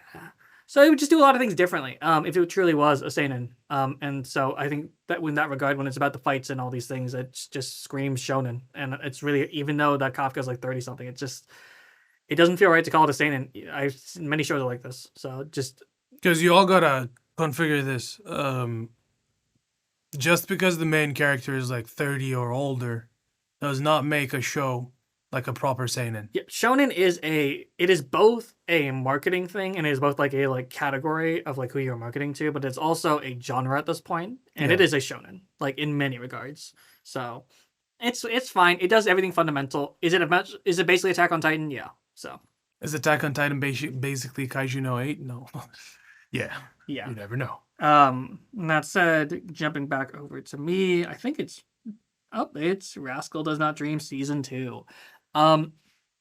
Considering where we gave I think season 2 is not as good as season 1 or the movies, frankly, which I will probably go back and rate the movies to a 9, probably just because, but they're probably all in the same range. I don't think any of the movies really dip too low. So are you giving an 8 or a 9? I'm giving, okay, so the thing is, this show is very good. Is it as good as season 1? The ending of season 2 is very whatever, which I think is literally the lowest point of the show, and it's still like an 8. That said, I think that's going to stick in a lot of people's mouths, and they're just like, they don't feel good about it. Like, it's a bad taste to be left with at the end of the season. It's not bad. It's just like this show has got a very high standard for itself. I think considering the arcs that you have with Zuki and you have an arc with Akagi, they're both very good arcs. I feel pretty good about giving this a 9 still, and I think there's a lot of nice side moments too that even though the conclusion of it is a bit disappointing, I think it is still a very good show. So I'm gonna give this a 9. Okay, let's go. Mainly because of how excited I was to watch every episode and how good I felt throughout the entire show, despite there being moments of like, I think this character writing is a bit weaker than season 1, and the movies, which is much higher. That said, and also considering how we are rating shows, giving this an 8 would feel wrong, considering what we've given 8s already. Like, honestly, it would feel very wrong. So, back over to you, we have... Water Magician. Back to Isekai Central. Yep. You will notice a pattern with me. It's like on and off. Yeah, it's...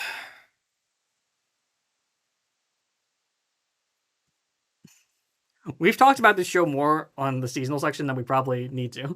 And yeah. I think it's like, I'm assuming you want a 7 for this. Yeah. This is, by the way, right on 7, though. Yeah. So, like, for a lot of stuff, you'll hear me say, like, this is actually, like, 6-8, but it's 7 on Mel, or 7-6, but it's 7 on Mel. This is right on that edge. Why? It's lighthearted, and if you watch enough isekai, it's usually... they're usually so much of being like a try hard, overpowered Really tries to make story you feel good. replication. Yeah, like this is not necessarily like that. Um,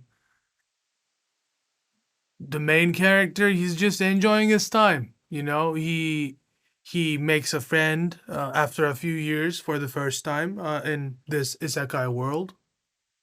He goes to the town for the first time after like 15, 16 years coming to this world. He fucking eats a curry. He loves that. He goes there every It's like a day. slice of like isekai. Yeah, so like, and it has, don't get me wrong, it has like adventures and like they do go into dungeons every now and then, but it's more so like, for example, like he never tries to achieve, like he's not like I'm so strong that I'm gonna build a safe space for people. No, like he, for example, he's in multiple parties, like right in the guild, Hmm. and one of them is just like him watching out for rookies so they can gain experience in a more safe environment, and it's Sure. like, why not? And it's that kind of lighthearted stuff. I enjoyed it seeing it in an isekai setting. On top of, yes, the action scenes are whatever, not great, but the art is beautiful. Yeah. The looks of this show is really good, and that's why it's like an easy, with those two elements. It's an easy 7 for me. But yeah, Okay. That's fair. The show seemed fun from what I saw of it, so I get it. It's very brain off. I have one of those shows that we'll get to later, yeah. but for me, next one, Secrets of the Silent Witch. I think when I first started the show, it could have been closer to an 8. Mm. I really think it could have been, but as I've said with the show, the main problem is the amount of the only emotion that what's it called, that Monica can show is just through crying, and just all crying all the Oh, time. I remember Yeah, you it's mentioning this. really hard Okay. to watch. Not because I don't like crying. I love watching crying, and I think it's interesting when it's actually done well. But it's very anohana. It's very that's which is just like it's not. It's just too much. It's just too much, Yeah. and I think it's not nuanced, and I think it's not as interesting as it could have been. I also just think that it's a really stagnant show, and I don't think it explores side characters very well. And I think it's very cozy and very. It has decent moments, but it squanders a lot of those moments. So I'm gonna give it a 7, and I think it probably is higher than a 7, but I would never give this an 8 considering how much it messes up the bigger character moments in the story of it just being Monica sobbing because she's like either really stressed out or because it's um like someone's treating her poorly. Yeah. It's like she just all her immediate reaction is crying to everything, which it can't again, if you're like that as a person, that's one thing.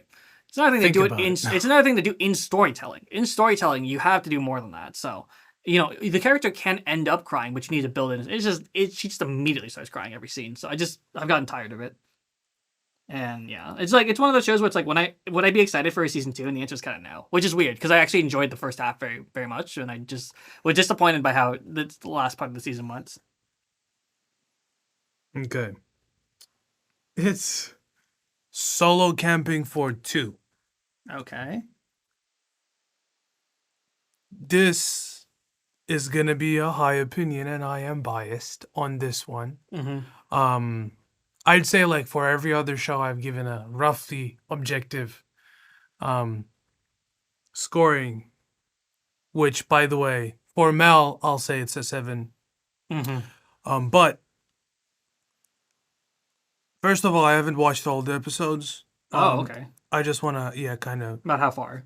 Oh, it's 24. It's, Jesus. yeah, it's a long one. I wasn't expecting. I thought I got into this because I didn't go into this. This screams 12 episodes. Yeah, So, I thought this was like 12, and I got into it knowing it was 12, and I watched till like 12, mm-hmm.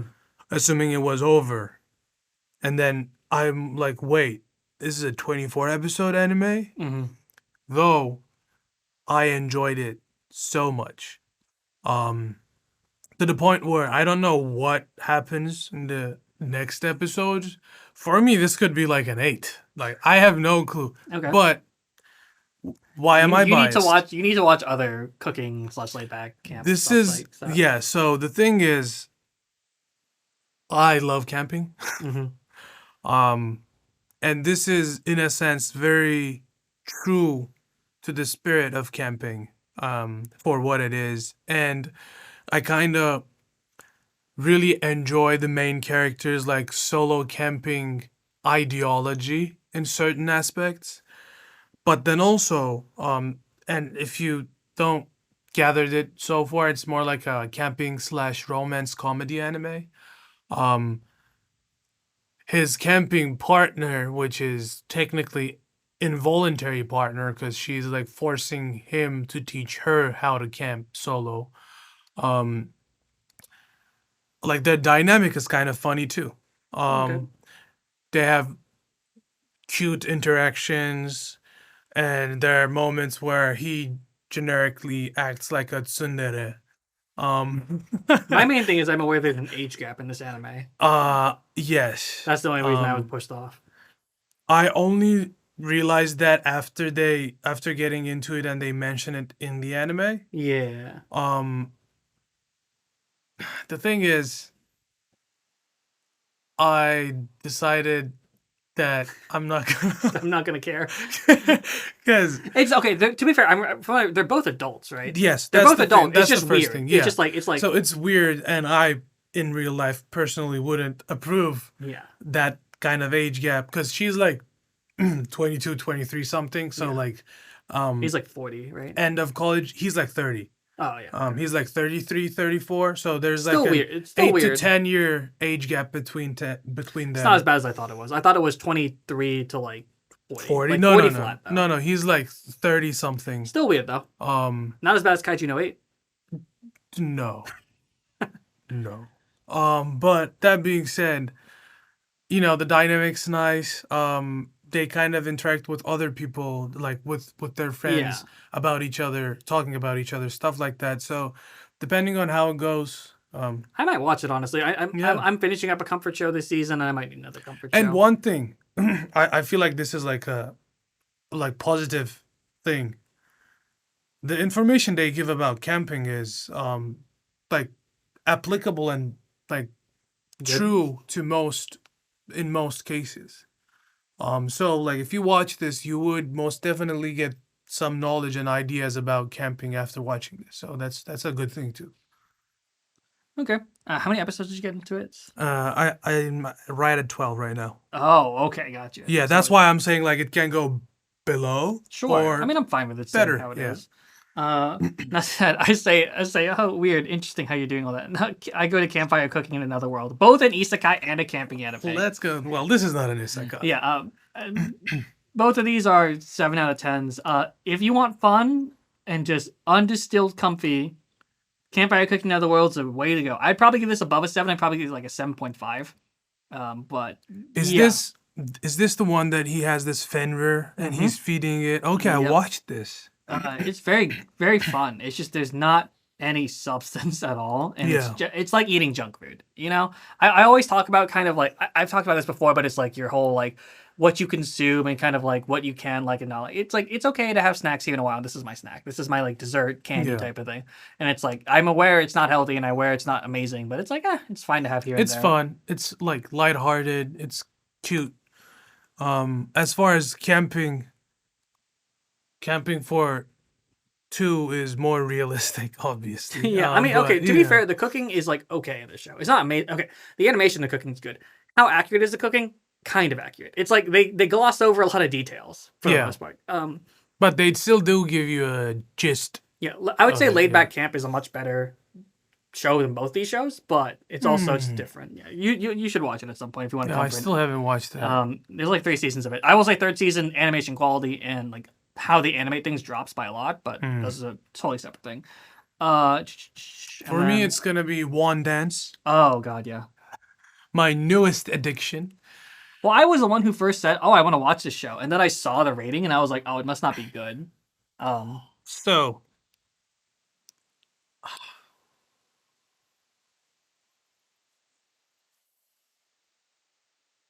the feelings that I have towards this show, 7. But Really, a 7? yes, Okay. because, and I'll say this. So, it's a dance anime, which we don't have a lot of them. That's a good thing for me. It delves into the hip hop culture a lot, which we don't have that. We have that even less when we have dance animes. the relationship between the main character and his love interest is cute. Hmm. For the love of me, I wish they wouldn't do like a 3D. Oh, for the dancing scenes? The Yeah. dancing scenes are 3D. That's the Well, you can do it. You just need to do it well. Or you need to do a good mix of it properly. this is, and weirdly enough, it's kind of getting better with each episode. Hmm. But Are you not done with it yet? they are not done with it yet. Oh, okay. It's still going. I'll just keep it as is for now. But man, I wish the dancing scenes were 2D. I wish like Too much money. this is this is like on Mel it's 6.36 Hmm.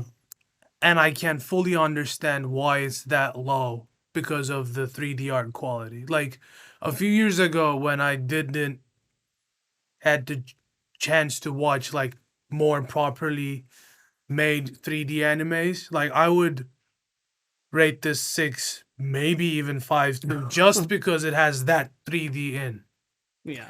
But now I can kind of be ignorant towards bad 3D and like at least, you know, I will say the difference between this and like it's different between bad 3D animation in spaces or the unimportant parts. yeah. From what I can collect, the dancing's important. You don't want that It to be is. 3D. You know, it's like No, or at yeah. least not poorly done 3D, right? No. So I think that's a big problem. When I see a 3D like cutscene, well, more or less a transition scene that's like 20 seconds, Yeah. and they just want to buy that padding or whatever it is, like I get it. But when it's like that's a compromise in production to Yeah. choose. So I think that's understandable why I think people should rate it low because of that. So No, that's what I'm saying. Like I see that too. But I'm also able to see like the good parts of it, like choreography, for what it is, or song picks, the way they like convey ideas when characters are doing certain dances and what they feel, like the way they try to talk about their feelings when dancing. but the show's called One Dance. Yeah, but it's because the main character, one of the main leads' name is Wanda. Yeah, but the whole point is dance is a large part Yeah, of the yeah, show. no, So you no, do. I agree. It's like it's the Well, type you of thing. can drop this to 6. Okay. I mean, if that's how you I can go. see For that, me, it's yeah. like if Can't Buy You Cooking's animation for the cooking was bad, I would judge it more, right? True. 'Cause it's like, no, even though I that's- agree. It's just like when you have bad animation on your appeal. Like, because the thing is, I've watched a show called Tsukigakiri. Actually, a really good show. It's a middle school romance anime that's very much like very honest, very safe, but very authentic and very truthful to how it is when you're a shy, insecure middle schooler. Yeah. As opposed to Dangers in My Heart, which is technically middle schoolers, but also a bit too edgy. Yeah. It's very honest. There are transition scenes of 3D animation in that are fucking Yeah. insane. Like it looks like a student project. But that's fine because the appeal of it is not in those scenes. When your appeal is the main dance scene, like a large part of it, that's different, right? You can't have that. And there's Yeah, also I these hear you. 3D I hear animations you. are usually like And then also like again with decimals, I would rate this like a 6.5. sure, yeah. That's We just live in a world. yeah. That's why I like automatically rolled it up to a 7. Yeah, I know. I understand the feeling. But like that is also valid. Like doing 3D bad 3D for one of the main compartments that is dancing. because bad 3D happens in so many Yeah. anime. But it's one thing when it makes yeah. it into when it Like obstructs the art. factoring that in, we shouldn't roll this up, we should roll this down. So Yeah. yeah, a 6 is more just. I remember how you talked to it about me, and you did not talk to it to me like it was a 7. You talked to me like It was a 6, it was potential to be a 7, but it made too many mistakes. That's why you talked. That about is it. yeah, So that's true. I just thought Yeah, that yeah. would be better. Yeah, no, rolling it down makes more sense. But again, I would, if you're interested in dancing animes, I would still suggest it enough for you to give it a shot. But I think with that, we're done. I think that is. Don't you have one more? Do I have one more? I don't think I did. I think that was the last one. We closed it off with one dance. I know, right? Interesting.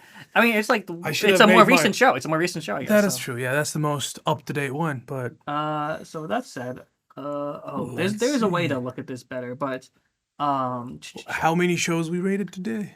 a lot. We have rated 42 out here. Pretty good. Pretty good. Yeah. Let me I see. feel like we have a lot of 7s though. It's the world we live on. MyAnimeList. That's the Yeah. world we live in. I'm sure if I cannot find a quick link for this. Yeah, it's not giving me a. I'm not going to search for this now, but I'll kind of do a scrolling recording or something of kind of all our shows and how they look and blah blah blah. But with that said, that is the end of episode 6 and technically the end of the year, but obviously it's only been 6 episodes. Yeah. But with this being kind of our end of the year show, kind of coming up in January, we kind of have reflected on a couple of things related to the podcast and kind of how people consume it and how gotten some feedback about it, and we're gonna make some slight changes. Nothing crazy. It's more or less going to be how we format the show, and instead of I'll repeat this again when we start it, but next year we're going to change up how we're basically releasing our content. We're still doing 3 shows every month. We're still going to do not changing. Yeah, the 2 Force Watch and the shared show.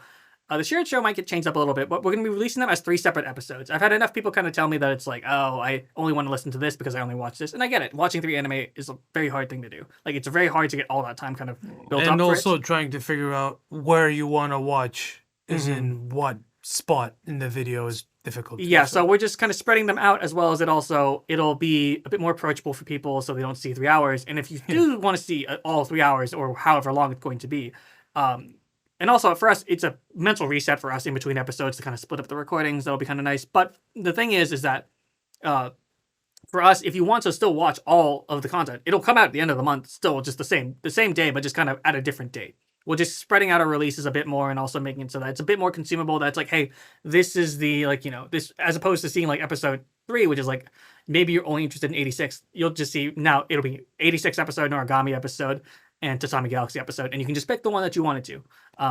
So that is what we're going to be doing moving forward. We're trying some things. We're going to be experimental with a couple more format ideas. We're going to maybe do some more heavily focused shows. We might do a longer show at some point and just do just that show for the month. It kind of all depends because we're messing with both how many episodes of anime/content we're watching per month, as well as also like how much editing do I have to do every month. And that's kind of what we're playing with here, is trying to make sure we don't hit a limit every single time. True. And then we're also trying to come up with shorts to kind of spread some additional parts of our content just as is.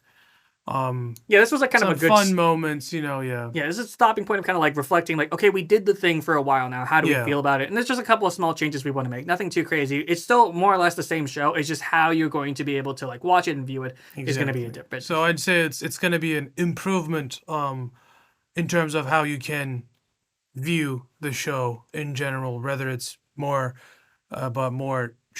more episodes with shorter formats or shorts within themselves, all that stuff. Like I feel like it's gonna. I'm just warning people so that I will reiterate this at the start of episode 7. Yeah. But if like you see it's 1 hour and you go like, oh my god, what did they change? No, we're just splitting up the show. We're still releasing 3 hours ish worth of content every month, like we are doing now. It's just instead of 1 long cut, it's 3 cuts, so you can only pick 1 anime if you're interested in just that single one. That's the idea. Yeah, it's just a bit more relevant for our workload. It's exactly just how we're going about it. But yeah, it's been in terms of like, I don't know, do you have any thoughts on the podcast so far? Kind of before we make our large changes, because we're gonna get experimental with a couple episode formats just due to what we want to like. There are shows that we want to go more in depth on. There are shows that are very long that we're trying to watch. There's a couple of things that we're trying. We also might approach our seasonals a bit differently now too. I think we're gonna try to. What I've learned is that seasonals are very hard to keep up with while doing this show, and trying to find a month more, trying to find a time in the month that's more dedicated to it is probably what we're going to try to do moving forward, as opposed to mentioning it every show and being like, I watched like 3 episodes, so. Yeah, like, because there's only so much you can gather enough to talk about in 3 episodes. But yeah, so far, I feel like this is going good for us. As in, I enjoy doing it. I feel like you enjoy doing it. Yeah. And it also certainly, up till this point, doing this gave us ideas on how to improve this. So I'm happy with what we've done so far, and I'm happy that we're gonna be doing even better and more in a sense from here on. Yeah, so, we have some new ideas. We're gonna mix some things up slightly, but it's ultimately still 3 shows a month. It's still going to be the same overly in-depth analysis about these shows. Yep. So this was it. See you all in the next episode, and we hope you all have a good one. Yeah. Bye.